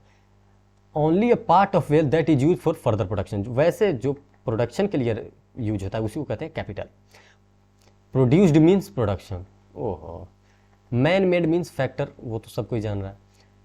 पेरिशेबल फैक्टर है ये भी factor, that's why we charge depreciation. Depreciation इसलिए हम चार्ज करते हैं। कैपिटल में एसेट्स भी आते हैं। टाइप्स ऑफ कैपिटल, ये देखिए फिक्स्ड कैपिटल होता है, कुछ कुछ वर्किंग कैपिटल होता है, और संक कैपिटल जो कि चला जाए, फ्लोटिंग कैपिटल जो सामान को अरेंज करने में लगता है, मनी कैपिटल मतलब मनी मार्केट वाला मतलब छोटा अमाउंट, रियल कैपिटल जो एक्चुअली लगाया गया। स्टेजेस इन कैपिटल फॉर्मेशन, हम कैपिटल को कैसे फॉर्म करते हैं? सबसे पहले हम सेव करते हैं, उसके बाद जो है वो थोड़ा सा मोबिलाइज कर देते हैं अलग अलग नेटवर्क में, और उसके बाद हम इन्वेस्टमेंट कर देते हैं। चौथा फैक्टर है एंटरप्रेन्योर। एंटरप्रेन्योर एक आदमी होता है जो कि इनोवेटिव आइडियाज़ देता है प्रोडक्शन के लिए, सारा रिस्क ये सब कुछ लेता है, ये पर्सन होता है, ठीक है। ये क्या क्या कहता है? रिस्क भी लेता है, इनोवेटिव होता है, और बिजनेस को रन करने में इनिशिएट करता है। इंटरप्राइज की ऑब्जेक्टिव क्या होता है? इंटरप्राइज की ऑब्जेक्टिव पहला होता है ऑर्गेनिक ऑब्जेक्टिव। ऑर्गेनिक ऑब्जेक्टिव मतलब हमें पहले जो है क्या करना है? पहले सर्वाइव करना है। पहले हम ये नहीं सोचेंगे प्रॉफिट हो जाए, नहीं, पहले हम जो बिजनेस में है वहाँ पे सर्वाइव करें, उसके बाद हम थोड़ा सा ग्रो करेंगे और उसके बाद पूरा एक्सपैंड कर जाएंगे। तो ये होता है ऑर्गेनिक। इकोनॉमिक ऑब्जेक्टिव क्या होता है? प्रॉफिट हमारी होनी चाहिए। सोशल ऑब्जेक्टिव की सोसाइटी के प्रति जो भी हम उनसे हम रिसोर्स ले रहे हैं तो रिसोर्स को अच्छे से यूज करें और उनको एम्प्लॉयमेंट दें, ये सब हो गया सोशल ऑब्जेक्टिव। ह्यूमन ऑब्जेक्टिव क्या है? कि मेरा जो इम्प्लॉई है उसको हम अच्छे से देखें। नेशनल ऑब्जेक्टिव है कि आप जो है जीडीपी ये सब में कंट्रीब्यूट करें। कॉन्स्ट्रेंट इन अचीविंग ऑब्जेक्टिव, ये सब कॉन्स्ट्रेंट है। क्या है? इन्फॉर्मेशन इंफ्रास्ट्रक्चर, ये सब की जरूरत पड़ती है। आगे आइए part B, production function. Production function क्या है? एक फंक्शनल रिलेशन है किसमें? Physical input and physical output की, इनपुट से लेकर आउटपुट तक दोनों का जो रिलेशन बताता है वही होता है प्रोडक्शन फंक्शन, ठीक है। आगे आते हैं कॉब डॉगलस प्रोडक्शन फंक्शन। ये जो है पूछता है कि प्रोडक्शन फंक्शन कॉब डॉगलस क्या है? Output is manufacturing production and input used are labour and capital. Output तो वो जो प्रोडक्शन पे निकलता है आउटपुट, और इनपुट में जो हमारा लेबर कैपिटल ये सब लगा रहता है, ठीक है। और ये देखिए कॉब डॉगलस इक्वल टू ये होता है Q इक्वल टू के एल, जहाँ पे आपको पता चलता है कि के जो है के and A R positive constant, के मतलब कैपिटल को कह रहा है, एल लेबर को कह रहा है, क्वांटिटी ऑफ कैपिटल। बिल्कुल आगे आइए। हाँ, और ये भी ध्यान दीजिए कि लेबर जो है वो कंट्रीब्यूट करता है 3/4, कैपिटल 1/4, ठीक है, प्रोडक्शन में। आगे आइए short run and long run. Short run में क्या होता है? आपके पास कम टाइम है, और लॉन्ग रन मतलब आपके पास ज़्यादा टाइम है। तो जब आपके पास शॉर्ट टाइम है तब क्या करते हैं कि सारे फैक्टर्स को वेरिएबल कर देते हो, एक को फिक्स रखते हैं जिस पे आप प्रोड्यूस कर सके। एक मशीन रखें, कम हमारे पास टाइम है, और सारी चीज़ों को वेरिएबल किए और एक को फिक्स रखें और जल्दी जल्दी प्रोड्यूस करें। क्यों? क्योंकि टाइम बहुत कम है। इसे कहते हैं law of variable proportion.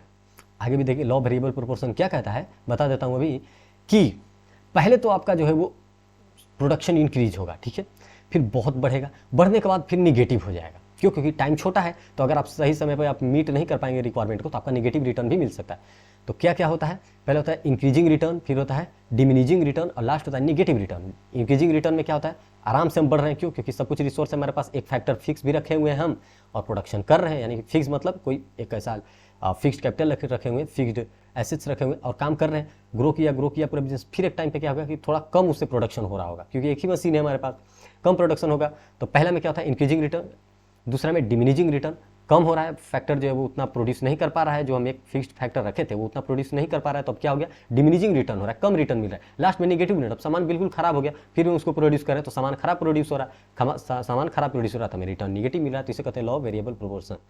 3 stage.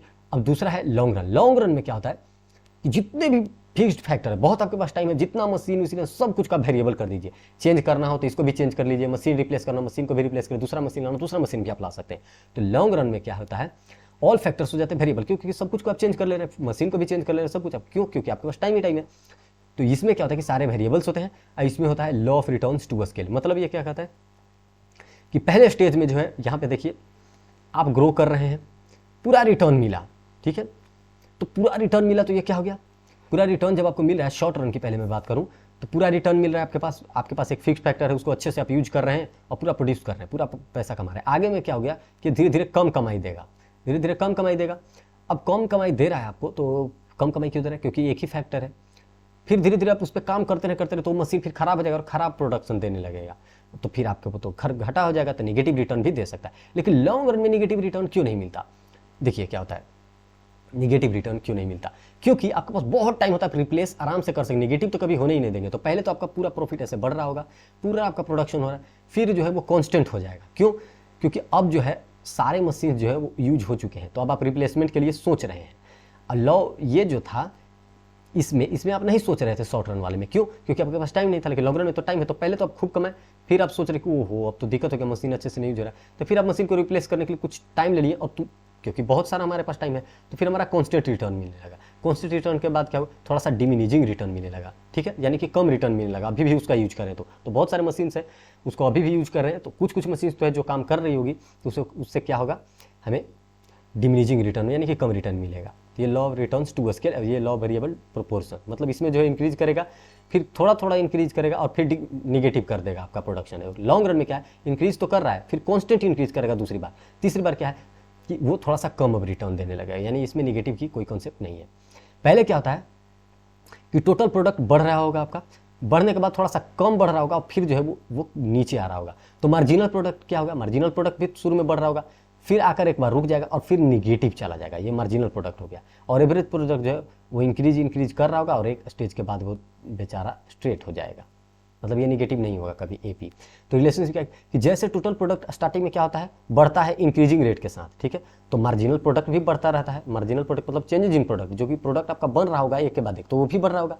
फिर देख रहे हैं कि सामान जो था ना, वो मतलब एक मशीन जितना यूज कर सकता था उतना यूज कर लिया, एक मशीन का कैपेसिटी अब खत्म होने वाला है, तो उसके बाद भी अगर आप प्रोड्यूस कर रहे हैं तो आउटपुट तो देगा, लेकिन डिक्रीजिंग रेट पे देगा, मतलब कम रेट पे देगा, कम ही रेट पे देगा ना आपको। ऐसा थोड़ी कि जैसे पहले प्रोड्यूस करा अभी प्रोड्यूस कर, नहीं, अब कम रेट पे करेगा और आगे वैसे प्रोड्यूस करते रहे तो वो निगेटिव हो जाएगा। ये देखिए यहाँ पे जो है वो निगेटिव हो गया MP.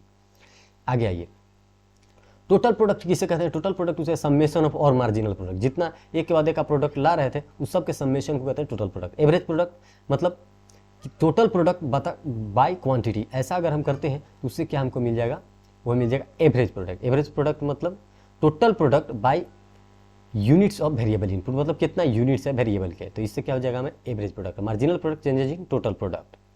Relationship between AP MP, देखिए स्टार्टिंग में क्या हुआ था कि एपी एमपी, जब एपी राइज कर रहा था तो एमपी भी राइज कर रहा था, ये देखिए एपी भी यहाँ से ऐसे राइज कर रहा था, एमपी भी यहाँ से राइज कर रहा था। आगे आइए, फिर क्या हुआ, और यहाँ पे एमपी जो है एपी से बड़ा था, ये देखिए ये मार्जिनल प्रोडक्ट एपी से बड़ा है और एवरेज नीचा है, छोटा हो गया। फिर क्या हुआ कि जब मैक्सिमम पे पहुंच गया एपी, तो एमपी एपी के इक्वल हो गया, ये देखिए मैक्सिमम पे पहुंच गया है, यहाँ पे मैक्सिमम पॉइंट है, इससे ज़्यादा तो जा नहीं सकता। फिर क्या हुआ कि व्हेन एपी फॉल्स, जब एपी फॉल्स हो रहा है तो एमपी आल्सो फॉल्स, लेकिन यहाँ पे एमपी जो है वो एपी से छोटा हो गया, ये देखिए ये नीचे चला गया, वो ऊपर चला गया। खैर आगे देखते हैं। वैसे ये कि जब एपी राइज करेगा तो एमपी जो है वो बड़ा हो जाएगा एपी से, जब एपी मैक्सिमम पे होगा तो एमपी इक्वल टू एपी हो जाएगा, डिक्लाइन करेगा एआर से ज़्यादा, और AP curve from the above when AP is maximum, MP जो है वो कट करेगा किसको, एपी को, फ्रॉम एबव, ऊपर से। आगे देखिए, अब पहला जो पॉइंट है, the point of TP curve when MP is maximum, इसे कहते हैं पॉइंट ऑफ इन्फ्लेक्शन, ये वाला पॉइंट, ये क्या है, पॉइंट ऑफ इन्फ्लेक्शन। आगे आइए, law variable proportion. Law variable proportion जो है शॉर्ट रन में ही होता है, हमने बात किया था लॉ वेरिएबल प्रोपोर्शन में कि जैसे जैसे इंक्रीज होती है एक टाइम के बाद प्रोडक्शन जो है वो फिर डिक्रीज हो जाती है, ठीक है। तो पहला स्टेज यही था कि फुल यूटिलाइजेशन होता है, तो ज़्यादा यूटिलाइजेशन होता है सभी चीज़ों का, तो हमारा ग्रोथ जो है बढ़ता रहता है। दूसरा स्टेज में हम देख रहे हैं कि सब कुछ तो ठीक हो गया, लेकिन फिक्स फैक्टर जो है वो हमारा इनएडिक्वेट है, अब काम करने लायक नहीं रहा, तो थोड़ा सा कम प्रोडक्शन दे रहा है, प्रोडक्शन दे रहा है लेकिन कम दे रहा है। तीसरा स्टेज में देख रहे हैं कि नहीं भाई अब तो वो रिटर्न दे ही नहीं सकता, क्यों, क्योंकि एक ही मशीन था शॉर्ट रन में, शॉर्ट रन मतलब छोटा रन, आपके पास टाइम नहीं है मशीन चेंज करने का, अब वो निगेटिव दे रहा है, यानी कि हमें घाटा पड़ रहा है। वैसे ही लॉन्ग रन में जब हम आए, वहाँ पे हमने पहले देखा कि सब कुछ इंक्रीज कर रहा है, क्यों, क्योंकि बहुत टाइम है हमारे पास, बहुत सारे हम मशीन रखे हुए हैं। फिर क्या हुआ कि बहुत इंक्रीज करते करते फिर एक कांस्टेंट रिटर्न देने लगा, क्यों, क्योंकि सारे मशीन यूज हो रहे हैं। अब क्या हुआ कि थोड़े थोड़े मशीन पे इम्पैक्ट पड़ने लगा, तो वो कांस्टेंट रिटर्न देने लगे, यानी इंक्रीज नहीं दे रहे हैं, सेम दे रहे हैं। फिर थोड़ी देर के बाद थोड़ा सा कम रिटर्न देने लगेंगे। तो ये होता है जब आपके पास बहुत टाइम होता है, लॉन्ग रन टाइम होता है, तो ये वाला चीज़ें होती हैं। आगे आइए, internal economies and diseconomies. Diseconomies और इकोनॉमीज में एक बात समझ लिए, इंटरनल इकोनॉमीज मतलब इंटरनल चीज़ों के वजह से अगर आपका प्रॉफिटेबिलिटी, इंप्लॉयमेंट, ये सब कुछ बढ़ा पा रहे हैं आप, तो इंटरनल इकोनॉमीज है। और डिस इकोनॉमीज मतलब ये सब कुछ घट रहा है, निगेटिव इम्पैक्ट, अनफेवरेबल कंडीशन आपके बिजनेस पे है, उससे डिस इकोनॉमीज कहते हैं, ठीक है। तो ये सारे मैनेजरियल, टेक्निकल, कमर्शियल, ये सब जो है इंटरनल हो गया आपका। एक्सटर्नल में आप देखेंगे तो लेबर वाला जो केस आ गया, ट्रांसपोर्ट अच्छा नहीं है, या अगर वो अच्छा नहीं है तो ये क्या हो गया, डिस इकोनॉमीज, और अगर अच्छा है तो इकोनॉमीज हो गया। डिस इकोनॉमीज हायर कॉस्ट है हमारा, बहुत महंगा मिला रॉ मटेरियल, फैक्टर प्राइस बढ़ा हुआ है, ये सब कुछ को कहते हैं। तो इंटरनल इकोनॉमीज मतलब इंटरनल वजह से अगर हमारा बिजनेस बढ़ रहा है इंटरनल चीज़ों के कारण, तो वो हो गया इकोनॉमीज, और अगर इंटरनल चीज़ों से अगर खराब हो रहा है तो हो गया डिस इकोनॉमीज। अगर एक्सटर्नल चीज़ों से हमारा बिजनेस ग्रो कर रहा है तो एक्सटर्नल इकोनॉमीज, अगर एक्सटर्नल वजह से हमारा डिक्रीज कर रहा है बिजनेस तो external diseconomies. Isoquant, isoquant, iso मतलब होता है इक्वल, और quant means quantity, equal quantity. कैसे, combination of inputs that yield the same output, मतलब वैसे इनपुट्स जब आप एक सेलर प्रोडक्शन कर रहा हो तो जितने सारा कॉम्बिनेशन ऑफ इनपुट को यूज किया, इंडिफरेंस कर्व की तरह, ये ऐसे, तो ये सारा जो कॉम्बिनेशन है एक लाइन पे, उसे क्या कहेंगे हम, उसे कहेंगे आइसोकोंट कर्व, जो कि कॉम्बिनेशन ऑफ इनपुट को रहेगा, जो कि सेम लेवल ऑफ आउटपुट देंगे। इंडिफरेंस कर्व में सेम लेवल ऑफ सेटिस्फैक्शन दे रहे थे। यहाँ पे marginal rate of technical substitution आ गया, ठीक है। डिमिनिशिंग रेट इसको पढ़ने की जरूरत नहीं है, आगे आते हैं। आइसोकोन से कॉन्वेक्स होता है, नेगेटिवली स्लोप होता है, बिल्कुल डिफरेंस कर्व की तरह। आगे आइए, आइसो कोस्टलाइन। आइसो कोस्टलाइन क्या हो गया, बिल्कुल वही बात हो गया, ये वाला, ये जो लाइन है ये आइसो कोस्टलाइन हो गया, यानी कि बजट लाइन फॉर सेलर या फिर प्रोड्यूसर, और ये जो हो गया ये आइसोकोंट हो गया, ठीक है। तो आइसोकोंट क्या हो गया, combination of various inputs that produce same level of output, और ये क्या हो गया, एक प्राइस जो कि स्पेंड करना चाहता है seller for combination of output, तो ये जहां दोनों मैच कर जाएंगे उसी को कहते हैं इक्विलिब्रियम प्राइस है इसका, ठीक है।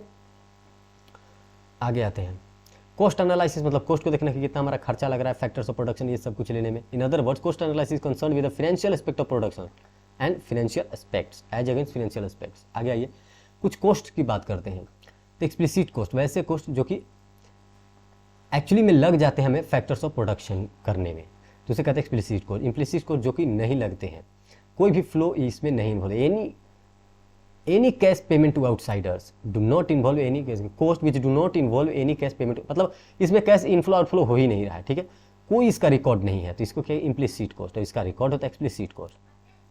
इकोनॉमिक कॉस्ट जो है वो एक्सप्लिसिट कॉस्ट को दिखाता है, इम्प्लिसिट कॉस्ट भी। मान लीजिए कि आपने पैसे लगाए बिजनेस में, इम्प्लिसिट कॉस्ट हो गया, वो थोड़े ही बाहर वालों को देंगे, नहीं देंगे। ये देखिए रेंट वाला बात किया, एक्सप्लिसिट है या इम्प्लिसिट है, एक्सप्लिसिट है। एक्सप्लिसिट इंटरेस्ट जो आपको मिलेगा, कैपिटल जो है, कैपिटल तो आपका इम्प्लिसिट है। प्रॉफिट, ये सब कुछ जो है वो मिलता है, मतलब एक देख लीजिए कि हमें क्या मिलता है, लैंड से क्या मिलता है, रेंट, लेबर से क्या मिलता है, सैलरी वेजेस, कैपिटल अगर हम लगाएं तो हमें इंटरेस्ट मिलेगा, और अगर मैं एंटरप्रेन्योर हूँ तो मुझे प्रॉफिट मिलेगा। तो ये सारे जो है सिचुएशन, ये बोला the reward is explicit cost if the reward is implicit cost if. देखिए इम्प्लिसिट कब हो जाएगा, अगर रेंट जो है वो इंडिविजुअली मैं ही पे कर देता हूँ बिजनेस से ही, कोई पैसे नहीं इधर उधर गया, मतलब जिसमें पैसा आगे नहीं गया वो इम्प्लिसिट कॉस्ट मान लीजिए तीनों में, और अगर पैसा आउट हो गया तो वो एक्सप्लिसिट कॉस्ट, ठीक है। अपॉर्चुनिटी कॉस्ट मतलब अपॉर्चुनिटी फॉर गोर in accepting the next best alternative. एक को छोड़कर आप दूसरा सामान खरीदने गए तो जो अपॉर्चुनिटी आप छोड़ दिए हैं सामने वाले को खरीदने में, तो उसी को कहते हैं अपॉर्चुनिटी कॉस्ट। अब देखिए डायरेक्ट कॉस्ट जो कि टेरिसेबल है, जिसको आप पकड़ सकते हैं, यानी कि जिस कॉस्ट को आप अपने कॉस्ट ऑफ प्रोडक्शन में यूज कर सकते हैं, डायरेक्टली यूज कर सकते हैं प्रोडक्शन में, उसे कहते हैं डायरेक्ट कॉस्ट या ट्रेसेबल। और नॉन ट्रेसेबल जिसको आप नहीं यूज कर सकते, जैसे अपॉर्चुनिटी ऑन सुटेबल बेसिस। देखिए कुछ ऐसे इनडायरेक्ट कॉस्ट हैं जैसे कि प्लांट, प्रोडक्ट, ये सबसे रिलेटेड, प्रोसेस से रिलेटेड, जिसको आप ट्रेस नहीं कर पाएंगे, पता ही नहीं चलेगा कि वो कैसे लगा। तो उस सब का खर्चा जो प्रोडक्शन में नहीं ऐड, मतलब जो प्रोडक्शन में आप ऐड करेंगे खर्चा, उसको हम कहेंगे ट्रेसेबल, और जो नहीं करेंगे वो नहीं। फिक्स्ड कॉस्ट मतलब जो कि फिक्स्ड है बहुत टाइम के लिए, उसको आउटपुट से कोई लेना देना नहीं है, और जिस कॉस्ट को आउटपुट से लेना देना, आउटपुट जैसे चेंज होता है वैसे वो भी कॉस्ट चेंज होता है, उसे वेरिएबल कॉस्ट कहते हैं। ये committed discretionary, the cost which can not B control, उसे डिस्क्रिशनरी, या जो कंट्रोल वो डिस्क्रिशनरी, और ये कमिटेड फिक्स्ड कॉस्ट था। आगे देखिए हिस्टोरिकल कॉस्ट मतलब जो बुक वैल्यू होता है उसी को हिस्टोरिकल कॉस्ट कह देते हैं। रिप्लेसमेंट कॉस्ट, एक को रिप्लेस करें तो जितना खर्चा आया। इंक्रीमेंटल कॉस्ट जो एडिशनल कॉस्ट हमें लग रहा है बिजनेस में। संक कॉस्ट जो चला जा चुका है, नहीं रिकवर होगा। प्राइवेट कॉस्ट जो प्राइवेटली हमने बियर किया। सोशल कॉस्ट जो सोसाइटी के लिए हमने पैसा लगाया है। मार्जिनल कॉस्ट मतलब changes in the total cost, इसी को कहते हैं मार्जिनल कॉस्ट। मार्जिनल कॉस्ट को देखिए difference in the changes in quantity and difference in the changes in total cost. इन दोनों के डिफरेंस, जितने भी चेंजेज आ रहे हैं, चेंजेज की बात कर रहा हूँ, डिफरेंस का या चेंजेज, उसी को कहते हैं क्वांटिटी बाय कॉस्ट, उसी को कहते हैं marginal cost per unit. Cost नीचे है तो कॉस्ट, और ऊपर यूनिट है, क्वांटिटी है, ठीक है। अब देखिए behaviour of marginal cost curve. Marginal cost curve कैसे काम करता है, तो देखिए the behaviour of marginal product is the reverse of behaviour of marginal product. देखिए मार्जिनल प्रोडक्ट जो होता है उससे मार्जिनल कॉस्ट रिकवर, जैसे मार्जिनल प्रोडक्ट ऐसे था तो मार्जिनल कॉस्ट ऐसे रहेगा, ठीक है। तो यही जो है बात मेन है, जैसे कि इसमें रिवर्स चलेगा कि जब एमपी मार्जिनल प्रोडक्ट जो है वो राइजेज होता है पहले, फिर reaches at the maximum and then decline हो जाता है। मार्जिनल कॉस्ट क्या है, पहले डिक्लाइन करता है, ऐसे है तो पहले डिक्लाइन ही हो रहा है ना, फिर धीरे धीरे एक मिनिमम पहुंच के फिर राइज कर जाता है। कॉस्ट फंक्शन, कॉस्ट फंक्शन वो फंक्शन है जो कि रिलेशनशिप बताता है प्रोडक्ट का कितना कॉस्ट है और कितने फैक्टर्स इसको जो है वो कॉस्ट को अफेक्ट कर रहे हैं उसमें, मतलब cost of product and the various determinants of cost, मतलब किस वजह से हम सामान में का प्राइस बढ़ा घटा रहे हैं, उन सारे जो सामान का जो उसके पीछे जो लगे हुए उन सारी चीज़ों को कहते हैं cost function. Cost function relationship है किसके बीच में, cost of product and the various determinant of cost, जितने कॉस्ट के फैक्टर्स हैं। यहीं पे शॉर्ट रन लॉन्ग रन भी है। Short run as cost behaviour, in the short run output increase और decrease by changing variable factors only but fix factor can not be varied. Fix factor को हमने पढ़ा पिछले में भी कि फिक्स को फिक्स रखते हैं और वेरिएबल को चेंज करते हैं शॉर्ट रन में, लेकिन लॉन्ग रन में हम क्या करेंगे, सब कुछ चेंज कर देंगे, फिक्स को भी वेरिएबल को भी, क्योंकि बहुत टाइम है मेरे पास। अब देखिए कुछ यहाँ पे टोटल फिक्स्ड कॉस्ट का दिया हुआ है कि कैसा होता है, पैरेलल टू एक्स एक्सिस होता है। टोटल वेरिएबल कॉस्ट कहता है जो कि चेंज होते रहता है हमेशा लेवल ऑफ आउटपुट के साथ, तो उसे कहते हैं हम total variable cost. Semi variable cost जो दोनों को मतलब neither perfectly variable nor absolutely fixed, उसे कहते हैं। और total cost summation of variable दोनों, summation of fixed and variable. तो एवरेज फिक्स्ड कॉस्ट क्या होगा, total fixed cost by quantity. Average variable cost क्या होगा, टोटल वेरिएबल बाय क्वांटिटी। देखिए इस पे भी वाले पे डिपेंड करें। एवरेज टोटल कॉस्ट क्या हो जाएगा, total quantity total cost by quantity. Marginal cost changes in total cost. आगे आइए, long run average cost curve क्या है कि ये combination of short run average cost curve को इंक्लूड करता है। शॉर्ट रन जो होता है हमारा उसमें सब कुछ शॉर्ट है, टोटल वेरिएबल्स होते हैं और एक फिक्स्ड होता है, लेकिन लॉन्ग रन में सब कुछ वेरिएबल है। ये देखिए जैसे शॉर्ट रन में हम क्या पढ़ेंगे कि एक इंडिविजुअल ऐसा कॉस्ट लाइन पढ़ेंगे, ठीक है, लेकिन लॉन्ग रन में क्या है कि ऐसे ऐसे 4-5 होंगे, ये देखिए सभी का कॉम्बिनेशन होगा, ठीक है। कॉम्बिनेशन ऑफ शॉर्ट रन उसे कहते हैं long run. LAC derived from short average का, बिल्कुल लॉन्ग जो है वो शॉर्ट से ही डिराइव्ड है, सभी का कॉम्बिनेशन है, तो उसी को कहते हैं। अब देखिए लॉन्ग रन एवरेज का भी डिक्लाइनिंग, जैसे डिक्लाइन कर रहा है तो LAC जो है विल बी टांजेंट हो जाएगा टू द फॉलोइंग पोर्शन। जैसे ही ये डिक्लाइन कर रहा है ऐसे, तो यहाँ पे ये टांजेंट बन जा रहा है ना, ये देखिए ऐसे तो ये है, और तो शुरू में डिक्लाइन कर रहा है, डिक्लाइन के बाद ये देखिए टांजेंट बन जा रहा है। आगे देखते हैं when long run average cost is rising, जब ये लॉन्ग रन एवरेज कॉस्ट कर, ये देखिए जब इधर जा रहा है तब क्या हो रहा है, LAC will be tangent to the rising portion. ये राइजिंग पोर्शन के साथ टांजेंट हो रहा है, ये देखिए ये जो टांजेंट बना वो ये राइजिंग पोर्शन के साथ बना। पिछले में जो है ये डाउन ऐसे गिर रहा है और इसी के साथ नीचे बन गया, लेकिन अगले वाले में ये उठ रहा है और उठने वाले के साथ ही बन रहा है। ये बात ये कहना चाहता था, यू शेप का होता है। अगला देखिए रिवेन्यू कॉन्सेप्ट। रिवेन्यू कॉन्सेप्ट क्या है, रिवेन्यू क्या है, money received by seller by selling his product in the market, simply इसी को कहते हैं रिवेन्यू। रिवेन्यू कैसे पता चलेगा? टोटल रिवेन्यू कि आपका कितना क्वांटिटी बिका और किस प्राइस पे बिका, इसी को कहते हैं टोटल रिवेन्यू। एवरेज रिवेन्यू मतलब टोटल रिवेन्यू बाई क्वांटिटी, जैसे पिछले में देखा total product by quantity, sorry total product by जो क्वांटिटी था, टोटल कॉस्ट बाई क्वांटिटी, तो वो क्या बता रहा था आपका? वो बता रहा था एवरेज कॉस्ट। तो वैसे ही टोटल रिवेन्यू बाई क्वांटिटी, तो ये क्या बताएगा आपका? Average revenue. Marginal revenue changes in total revenue. और देखिए ये क्या है? MR AR TR, ये सब तो रिलेशनशिप बता रहा है। TR MR की जब TR शुरू में क्या होता है आपका जो है वो टोटल रिवेन्यू इंक्रीज करता रहता है, सब किसी को पता है, वही वाला केस लगाइए। तो क्या होता है जब ये TR इंक्रीज रहता है तो MR भी इंक्रीज करता रहता है, और फिर ये पॉजिटिव हो जाता है MR, जैसे वो हो जाता है, फिर ये टोटल डाउन हो जाता है तो ये भी थोड़ा सा डाउन हो जाता है, TR डिक्रीजेज। और क्या होता है? मार्जिनल रिवेन्यू फिर निगेटिव हो जाता है, जैसे ये लाइन से नीचे चला जाता है पूरा, जैसे पीछे हमने पढ़ा ना प्रोडक्शन, उसी तरह ये भी है। अब इक्विलिब्रियम कैसे मिलेगा? किस केस में? रिवेन्यू वाले केस में। तो देखिए इसका इक्विलिब्रियम का दो ही सिचुएशन है। क्या होनी चाहिए कि मार्जिनल कॉस्ट मार्जिनल रिवेन्यू के बराबर हो, और मार्जिनल कॉस्ट जो है वो मार्जिनल रिवेन्यू को नीचे से कट करो। मार्जिनल रिवेन्यू क्या है? Changes in total revenue. तो मान लीजिए कि एवरेज का ये आपका प्राइस है, तो एवरेज कितना आएगा? एवरेज नीचे आ जाएगा, तो ये देखिए एवरेज।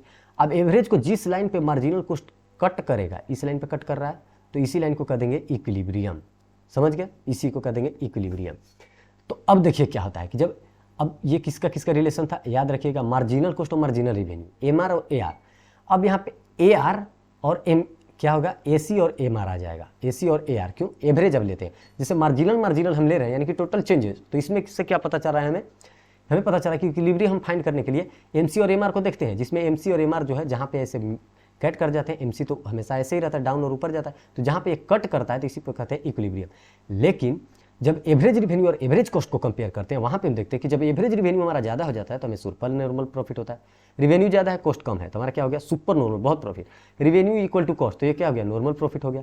अगर रिवेन्यू कम हो रहा है और कॉस्ट ज़्यादा लग रहा है तो ये क्या हो गया? हमारे लिए लॉस हो गया। ठीक है, ये समझ गए? आगे आइए। मार्केट है, मार्केट बहुत सारे एक टाइम के बेसिस पे होते हैं। क्या होते हैं? एक वेरी शॉर्ट, एक होते हैं लॉन्ग। ठीक है, एक शॉर्ट, एक वेरी शॉर्ट, एक लॉन्ग। एक होते हैं स्पॉट, यानी कि स्पॉट मतलब क्या है कि जो आप कैश ट्रांजैक्शन करते हैं। फ्यूचर मतलब जो क्रेडिट पे रेगुलेटेड मार्केट, जो कि रेगुलेटेड है। अनरेगुलेटेड जिसको सेबी कंट्रोल नहीं कर रहा है। होलसेल और रिटेल, समझ रहे हैं? जो होलसेल मतलब बहुत बड़ा मार्केट, रिटेल मतलब छोटा मार्केट। परफेक्टली कंपटीटिव जिसके पास होमोजीनियस गुड हो। इनपरफेक्ट कंपटीटिव होमोजीनियस गुड्स भी हो, और इसमें क्या होता है? बहुत सारे कंपटीटर्स हो, सब कुछ जो है जीनियस का भी इसमें फीचर्स हो। आगे देखिए, फिर से देखिए, यहाँ पे हमने जो पढ़ा, ये यहाँ पे मेनली दो चीज़ें पढ़े कि हमें प्रॉफिट और लॉस कैसे निकालना है। इसके लिए हमको क्या कंसीडर करना है? Average revenue, average cost.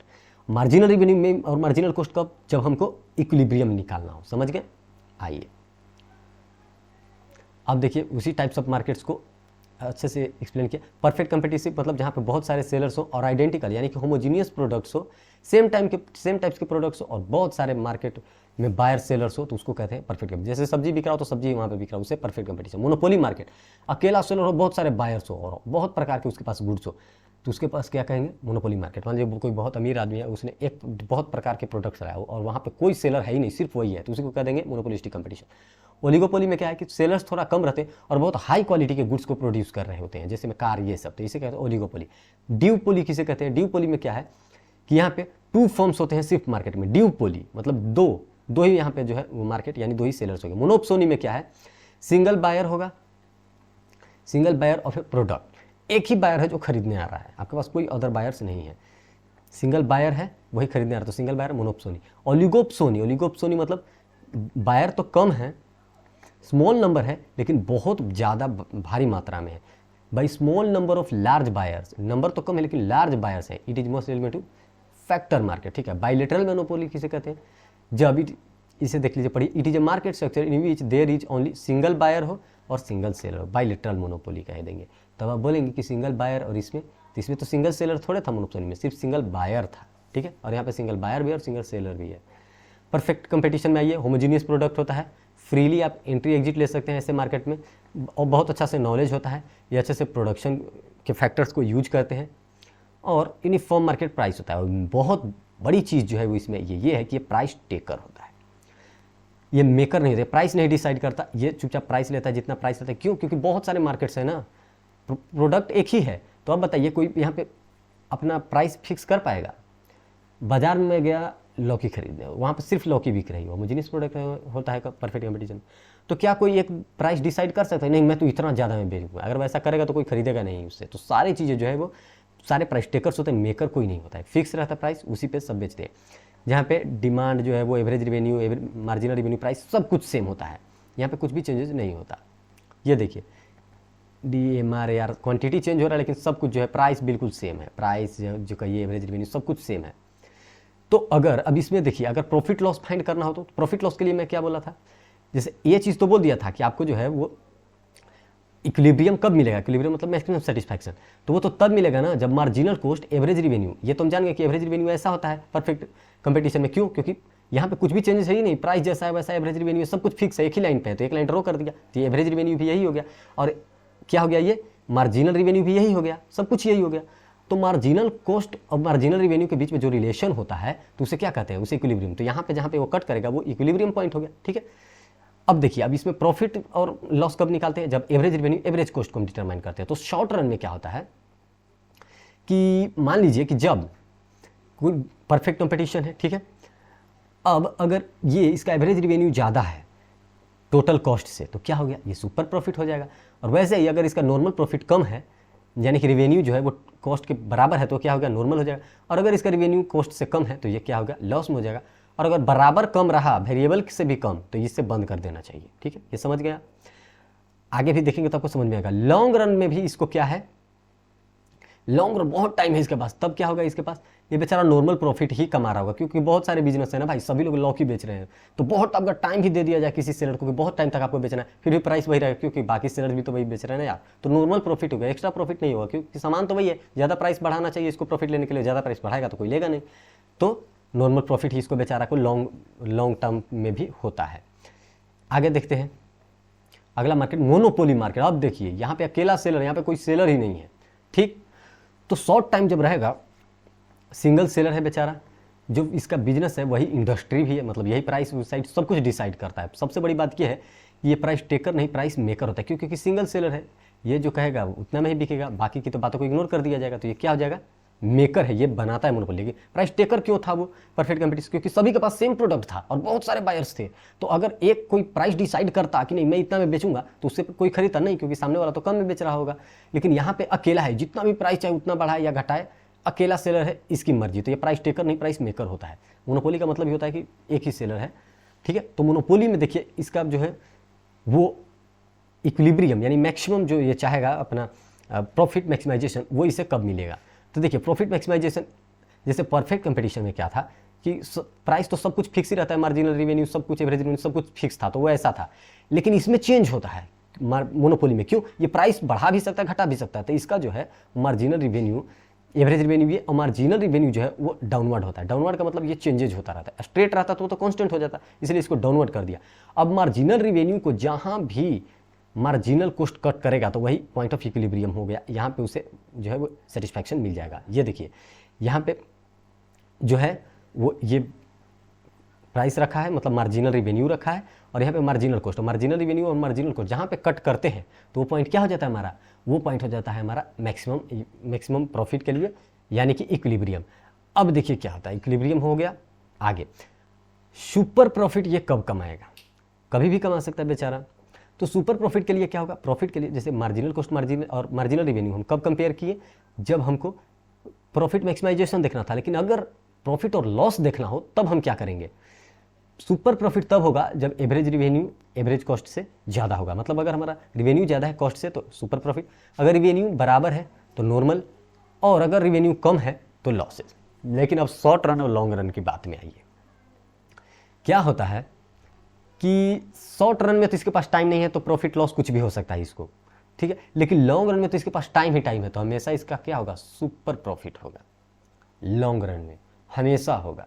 क्यों? क्योंकि जब चाहेगा तब प्राइस को डिफ्रेंशिएट कर देगा, डिस्क्रिमिनेट कर देगा। सबसे बड़ा फीचर इसका यही है कि ये प्राइस डिस्क्रिमिनेशन करता है, भेदभाव भी कर देगा। अकेला सेलर है, किसी को कुछ में बेचेगा, किसी को कुछ में बेचेगा, तो प्राइस डिस्क्रिमिनेशन भी ये करता है। किस चीज़ के लिए करता है, ताकि प्रॉफिट मिले, सर्प्लस ऑफ स्टॉक बच जाए, पूरा इकोनॉमी ऑफ स्केल इसको मिले, यानी पूरा कैप्चर करके रखे मार्केट शेयर को, और सिक्योरिटी भी मिले प्राइसिंग में। Example doctors, electricity rates, export, मतलब कुछ भी किसी भी तरीके से जो है प्राइस डिस्क्रिमिनेशन वो कर देता है।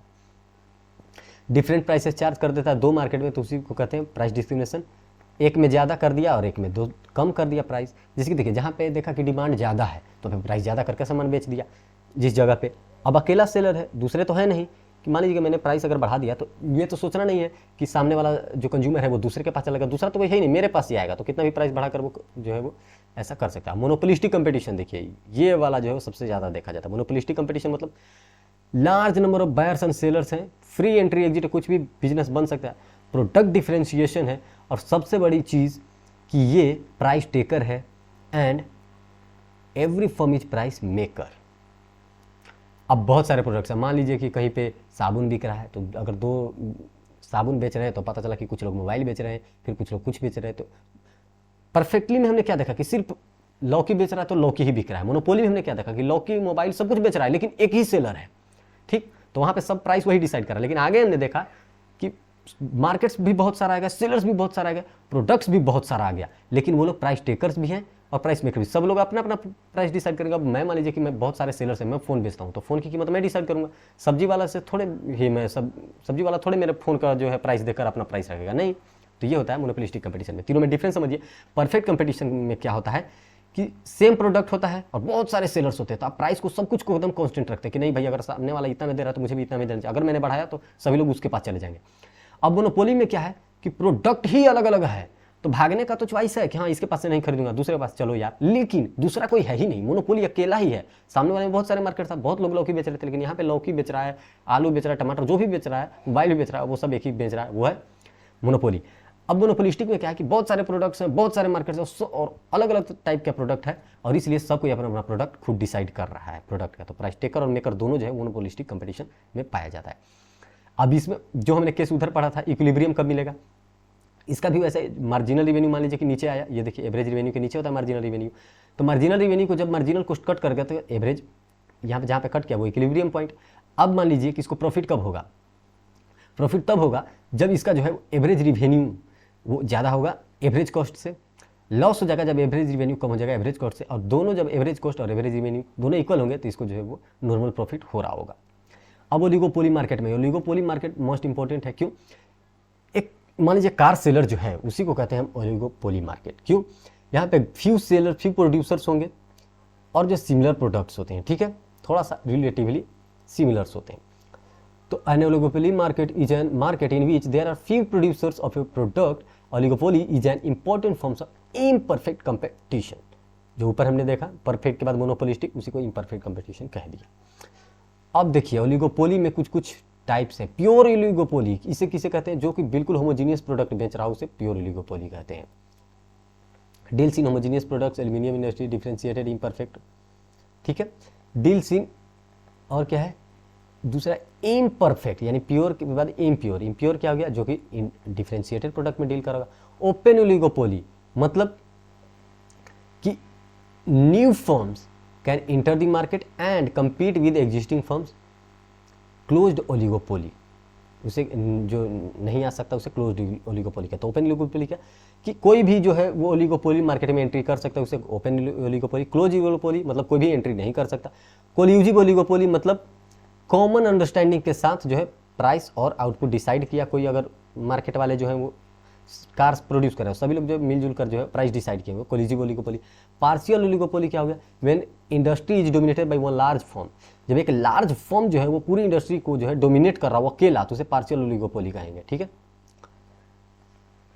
Full oligopoly absence of price leadership होता है, ठीक है। अगला इधर देखिए competitive oligopoly, lack of understanding and compete with each other.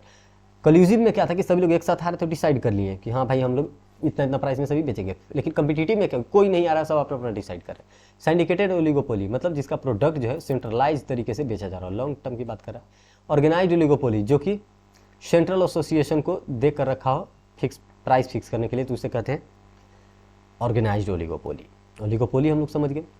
Features क्या है? यहाँ पे फ्यू सेलर्स होते हैं, मेन यहाँ पे देखिएगा फ्यू सेलर्स होते हैं, इंटरडिपेंडेंसी होता है, एडवर्टीजमेंट ये लोग करते हैं, कार्य से एडवर्टीजमेंट आप देखते होंगे। ग्रुप ऑफ बिहेवियर को जनरली एक्सेप्ट नहीं करते। एंड किंक्ड डिमांड कब होता है? इनका मानना है कि डिमांड कर्व जो है वो किंक्ड होता है, मतलब थोड़ा सा रिजिड होता है, वो जल्दी चेंज नहीं होता। अब कार का क्या डिमांड इधर उधर होगा, प्राइस तो हमेशा वही रहता है। तो किंक्ड डिमांड कब होता है ये याद रखिएगा ओलिगोपोली में। अब देखिए business cycle, last chapter of economics क्या है। बिजनेस साइकिल मतलब क्या कि जो भी बाहर से बिजनेस को इम्पैक्ट पड़ रहा है या तो ग्रो करेगा या फिर डाउन जाएगा, यही कुछ होगा, तो उसे क्या कहेंगे, business cycle. Business cycle refers to alternate expansion and contraction of overall business activity। Overall जो बिजनेस एक्टिविटी है सब में चेंजेस आना है, सिर्फ आपके बिजनेस में नहीं, ओवरऑल बिजनेस को, जो इंडस्ट्री को, एग्रीगेट इकोनॉमी को इफेक्ट कर रहा हो, उसी को चेंजेस को कहते हैं बिजनेस साइकिल। क्या क्या हो सकता है चेंजेस, देखिए पहले एक्सपेंशन, हो सकता है कि बिजनेस बहुत ग्रो कर रहा हो, ग्रो करते करते हो सकता है टॉप लेवल पे पहुंच गया जो पिक, उसके बाद हो सकता है वो डाउन होने लगा तो इसे कॉन्ट्रैक्शन, डाउन होते होते बिल्कुल एकदम बिजनेस बंद भी हो सकता है तो इसे कहते हैं ट्रो। उसके बाद जो है रिकवरी आता है, ये 6-7 नहीं आता है इसमें, रिकवरी आ जाता है जिसमें हम रिकवर कर लेते हैं और बिजनेस साइकिल को ग्रो करते हैं। पहले क्या होता है, बिजनेस एकदम ये देखिए यहाँ पे बढ़ रहा है, बढ़ते बढ़ते एकदम पीक पे पहुँच गया, फिर देखिए कि हमारा बिजनेस एकदम घट रहा है, फिर एक लेवल पर और नीचे चला गया तो ट्रो में चला गया, यानी कि अब एकदम खत्म, बिजनेस बंद, फिर थोड़ा थोड़ा पैसे वैसे लगाएं और ग्रो करवाएं, और ग्रो कर रहा है, एक्सपेंशन फिर हो रहा है, एक्सपेंशन होते होते फिर से पीक पे पहुंच गया, फिर बहुत यूजेज करे, फिर से हमारा डाउनफॉल हो गया, कॉन्ट्रैक्शन होने लगा, और फिर हम बिजनेस में इतना नीचे चले गए कि बंद हो गया, फिर ऐसे ग्रो किया। तो ये जो है वो बिजनेस साइकिल में ऐसे ऐसे बिजनेस जो है वो काम करते रहते हैं। अब देखिए गुड ट्रेड क्या है, जहाँ पे अनएम्प्लॉयमेंट जो है वो कम हो, ठीक है, प्राइसेस जो है, प्राइसेस के कारण प्राइस अगर बढ़ रहा हो और अनएम्प्लॉयमेंट कम हो, और प्राइस कम हो रहा हो और हाई अनएम्प्लॉयमेंट हो तो उसे कह देते हैं बैड ट्रेड, ठीक है। अब देखिए फीचर्स कि बिजनेस साइकिल में कभी बिजनेस बढ़ता है घटता है, क्या ये एक बार होता है, नहीं, ये पीरियडिकली होता रहता है, ये फीचर्स है, हमेशा रेगुलरिटी पे नहीं एग्जिबिट करता, ड्यूरेशन पे है, वेरी करता रहता है, और वही देखिए इंटेंसिटी फ्लक्चुएटेड होता रहता है। Business cycle generally originated free market economy, private market economy, जो फ्री मार्केट इकोनॉमी में होता रहता है, परवेसिव इन नेचर है, और ये इजीली ट्रांसमिट हो जाता है सभी सेक्टर में। ये ओवरऑल ही मान लीजिए कि बिजनेस एकदम डाउन हो रहा हो तो सभी का इम्पैक्ट पड़ेगा। और देखिए और क्या है, moreover compare to agricultural sector the industrial sector is more prone to the adverse effect. हाँ, एग्रीकल्चरल सेक्टर को थोड़े ना इससे उतना ज़्यादा इंपैक्ट पड़ेगा, ज़्यादा तो इंडस्ट्रियल सेक्टर को पड़ेगा। Business cycle are actually complex होता है, डिफिकल्ट टू प्रेडिक्ट, कॉन्टेजियस होता है, और इंटरनेशनल इन कैरेक्टर, यानी बहुत आउटसाइड होता है, आपका मैक्रो इन कह सकते हैं कि मैक्रो इन नेचर होता है। सीरियस कंसिक्वेंसेज होता है on the wellbeing of society, अगर अच्छा रहेगा तो सोसाइटी भी अच्छे से करेगी, तो इस सब कुछ पे जो है इम्पैक्ट करता है। तो पहला इम्पैक्शन है एक्सपेंशन, कि मान लीजिए कि बिजनेस ग्रो कर रहा हो, तो बिजनेस जब ग्रो करेगा तो कब करेगा, मान लीजिए कि बहुत डिमांड हो, एम्प्लॉयमेंट भी बढ़ रहा हो, पूरा हमको क्रेडिट अच्छे से मिल जा रहा हो, क्रेडिट मतलब क्रेडिट पे जो मैं पैसे ले रहा हूँ कम रेट पे मिल जा रहा हो, हमारी गवर्नमेंट उतना प्रेशर डाल के नहीं रही हो, बहुत प्रॉफिट भी हो रहा हो, तो इसको कहते हैं ये एक्सपेंशन फेज हो जाता है। इसके बाद पीक फेज होता है, बहुत ही ज़्यादा एक्सपेंशन के कारण होते होते क्या हो गया हमारा कि हाईएस्ट पॉइंट पे पहुंच गया बिजनेस साइकिल, उसी को कहते हैं पीक पॉइंट। इसके बाद जो भी होगा इंक्रीज और डिक्रीज, उसके कारण जो हमारा कॉन्ट्रैक्शन होगा ही होगा। तो अब आ जाता है कॉन्ट्रैक्शन, पीक के बाद कॉन्ट्रैक्शन। बहुत हमारा अपर लेवल पे बिजनेस था, लेकिन क्योंकि अब सारे सामान खराब हो चुके हैं, बिजनेस में हर बार यूज होते होते सब चीज़ें खराब हो जाती है, वहाँ पे इन्वेस्टमेंट कम हो गया, एम्प्लॉयमेंट कब घट रहा है, डिमांड नहीं है आपके सामान का, ठीक है, ऑर्डर्स नहीं मिल रहा है किसी भी चीज़ से, आपका लेबर्स कम हो रहे हैं, कॉस्ट जो कि आप रॉ मटेरियल अरेंज कर रहे थे वो खर्चीला हो गया, तो अब जो बिजनेस कम हो रहा है, निगेटिव में जा रहा है, तो उसे कॉन्ट्रैक्शन कहते हैं। ट्रो डिप्रेशन, अब घटते घटते इतना नीचे चला गया कि अब वो ग्रो कर ही नहीं सकता, बिल्कुल जीरो पे आ गया, बैंकरप्ट आप होने के कंडीशन पे आ गया, आपका बिजनेस एकदम बंद हो चुका है, तो उसे कहते हैं ट्रो डिप्रेशन। आप बताए रिकवरी कब होगा, जब डिप्रेशन में आ गया तो फिर कुछ थोड़ा सा लेबर लगाते हैं, ठीक है, फिर खुद थोड़ा सा पैसे लगाते हैं उसमें, और धीरे धीरे उसमें इंक्रीज करते हैं कि थोड़ा सा आगे जाए, कुछ बैंक भी हमें हेल्प कर देती है पैसे वैसे देकर, फैक्टर्स ऑफ प्रोडक्शन ये सब कुछ यूज कर लेते हैं, और फिर बिजनेस को रिकवर कर लेते हैं, यानी फिर से जो एक्सपेंशन मोड में ला लेते हैं। तो ये हो गया टोटल। पहले तो मान लीजिए कि बिजनेस है वो एकदम एक्सपेंड किया, एक्सपेंड करते करते इतना एक्सपेंड कर लिया कि अब उससे ज़्यादा वो एक्सपेंड हो ही नहीं सकता। मान लीजिए कि ऐसा थोड़ा है कि कोई बिजनेस इतना बढ़ गया कि वो 100 अरब एक दिन में कमाए, नहीं, एक मिनिमम लेवल होता है, और भी सामान को यूज कर रहा है, तो फिर क्या हो गया, धीरे धीरे उसका बिजनेस डाउन चलने लगा। पूरा आप सामान अरेंज कर रहे हैं, आपके पास बहुत प्रॉफिट था, फिर भी आप पूरा महंगे महंगे सामान ला रहे हैं प्रोड्यूस करने के लिए, तो डिमांड थोड़े बहुत ज़्यादा बढ़ जाएगा, डिमांड थोड़ा हल्का फुल्का बढ़ेगा, लेकिन आपका घाटा होता रहेगा, तो उससे क्या होगा, एक्सपेंशन के बाद आपका कॉन्ट्रैक्शन शुरू हो जाएगा, और फिर भी आप उसको कंटिन्यू रखें तो आपका सामान खराब हो जाएगा, मशीन खराब हो जाएगा, और प्रोडक्शन बिल्कुल जीरो हो जाएगा। तो उस जो जैसे ही प्रोडक्शन धीरे धीरे डाउन हो रहा है तो उसको कह देते हैं कॉन्ट्रैक्शन, और जब बिल्कुल डाउन हो जाएगा, पूरा मशीन कुछ नहीं बचा, तो ये हो जाएगा आपका डिप्रेशन, मतलब आपका बिजनेस खत्म। फिर क्या करेंगे आप, ट्रो पे आ गए, अब यहाँ पे आप पैसे लगाएंगे, फिर से अब पैसे लगाएंगे तो उससे क्या होगा, थोड़ा थोड़ा एक्सपेंशन होगा, लेबर ये सब ला रहे हैं, फिर से एक्सपेंशन करते करते फिर से पीक पर पहुँचेंगे, मतलब रिकवरी में कर रहे हैं आप, और फिर से पीक पे वही सीन शुरू होगा कि पीक से फिर आप नीचे जाएंगे। क्यों? क्योंकि पीक पे पहुंच गए, फिर से आपने ज़्यादा मशीन को यूज करने लगा, आपने चेंजेस नहीं लाया, तो ऐसे ऐसे बिजनेस में जो है इम्पैक्ट होते हैं, ग्रो करता है, डाउन करता है। अब हमने देखा है कि बिजनेस साइकिल जो है, जो चेंजेज आता है, उसमें कुछ इंडिकेटर्स है जो बताने वाले, लीडिंग इंडिकेटर्स। कुछ इंडिकेटर्स ऐसे हैं जो कि आउटपुट में कोई चेंजेस नहीं, उससे पहले ही ये लोग बता दिए कि हाँ ये चेंजेस आने वाला है। जैसे it is a measurable economic factor that changes, ये चेंज हो जाता है before economy starts to follow a particular pattern. कुछ पैटर्न को फॉलो कर रहा है बिजनेस, उससे पहले ही ये चेंजेस बता देता है। तो वैसे variable that changes before the real output changes, उसे कहते हैं लीडिंग इंडिकेटर्स। ठीक है, लैगिंग इंडिकेटर जो रियल आउटपुट चेंजेस होने के बाद चेंज होते हैं। मान लीजिए हम सोच रहे हैं कि हमारा प्रॉफिट जो है वो फेवरेबल होगा, टैक्स जो है वो फेयर होगा, फेयर टैक्स, तो ये चीज़ क्या हो गया, टैक्स हमें सामान्य ये सब पे लगता है, तो बाद की सोच रहे तो वो फेवरेबल फेयर टैक्स क्या हो गया, लैगिंग इंडिकेटर। क्यों? क्योंकि आगे की चीज़ों को बता रहा है। जो चेंज होता है ओनली आफ्टर इकोनॉमिक ट्रेंड, वो रियल आउटपुट चेंज होने के बाद चेंज होता है। Variable that change after the real output changes. तो पहला भी बिजनेस साइकिल को बताता है। कैसे? अभी आउटपुट हमारा हुआ नहीं है और उससे पहले ही वो बता दिया। एक होता है जैसे एक्सपोर्ट से पूछ लें कि हाँ प्रॉफिट होने वाला है, घाटा होने वाला है, तो बता दिए, तो वो अगर बता दिए तो ये सब क्या होता है, ये होता है आपका लीडिंग इंडिकेटर्स। लेकिन इसका जो है लैगिंग इंडिकेटर में क्या है कि वो बाद में होता है। जैसे कि कुछ हमें प्रॉफिट होने वाला, फेयर टैक्स होने वाला, ये सब फ्यूचर की चीज़ें हैं, रियल आउटपुट चेंज होने से बाद की चीज़ें, तो क्या हो गया, लैगिंग इंडिकेटर। कुछ इंडिकेटर्स ऐसे जो बिजनेस के साथ आपको चल रहे होंगे, बताएंगे कि बिजनेस आपका कैसे कैसे चेंज होगा। कोइंसिडेंट मतलब कंकरेंट इंडिकेटर, जो आपके चेंजेज के साथ साथ ही ये भी चेंज हो रहे हैं, which gives the information about the rate of change in the expansion or contraction of economy more or less at the same point of time it happens। जैसे ही चेंजेज हो रहा है वैसे ही रियल आउटपुट चेंज हो रहा है, वैसे ही ये बता रहा है।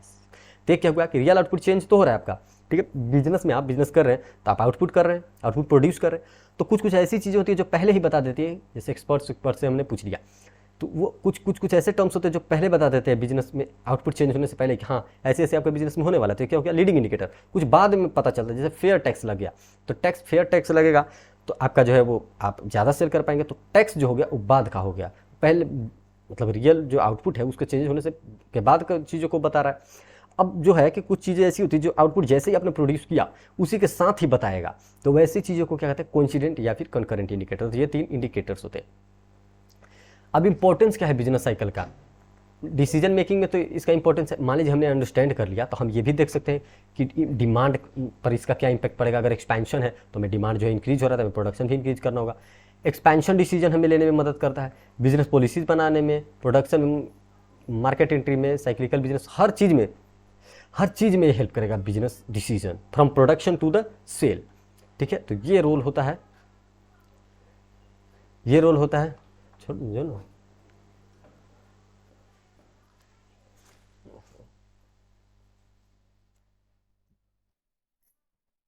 ये रोल होता है किसका, ये होता है आपका बिजनेस साइकिल का। बिजनेस साइकिल मतलब बिजनेस में चेंजेस, तो वो सबसे हमें क्या मिलता है, ये पता चलता है कि हमें जो है पॉलिसी कैसे रखनी है।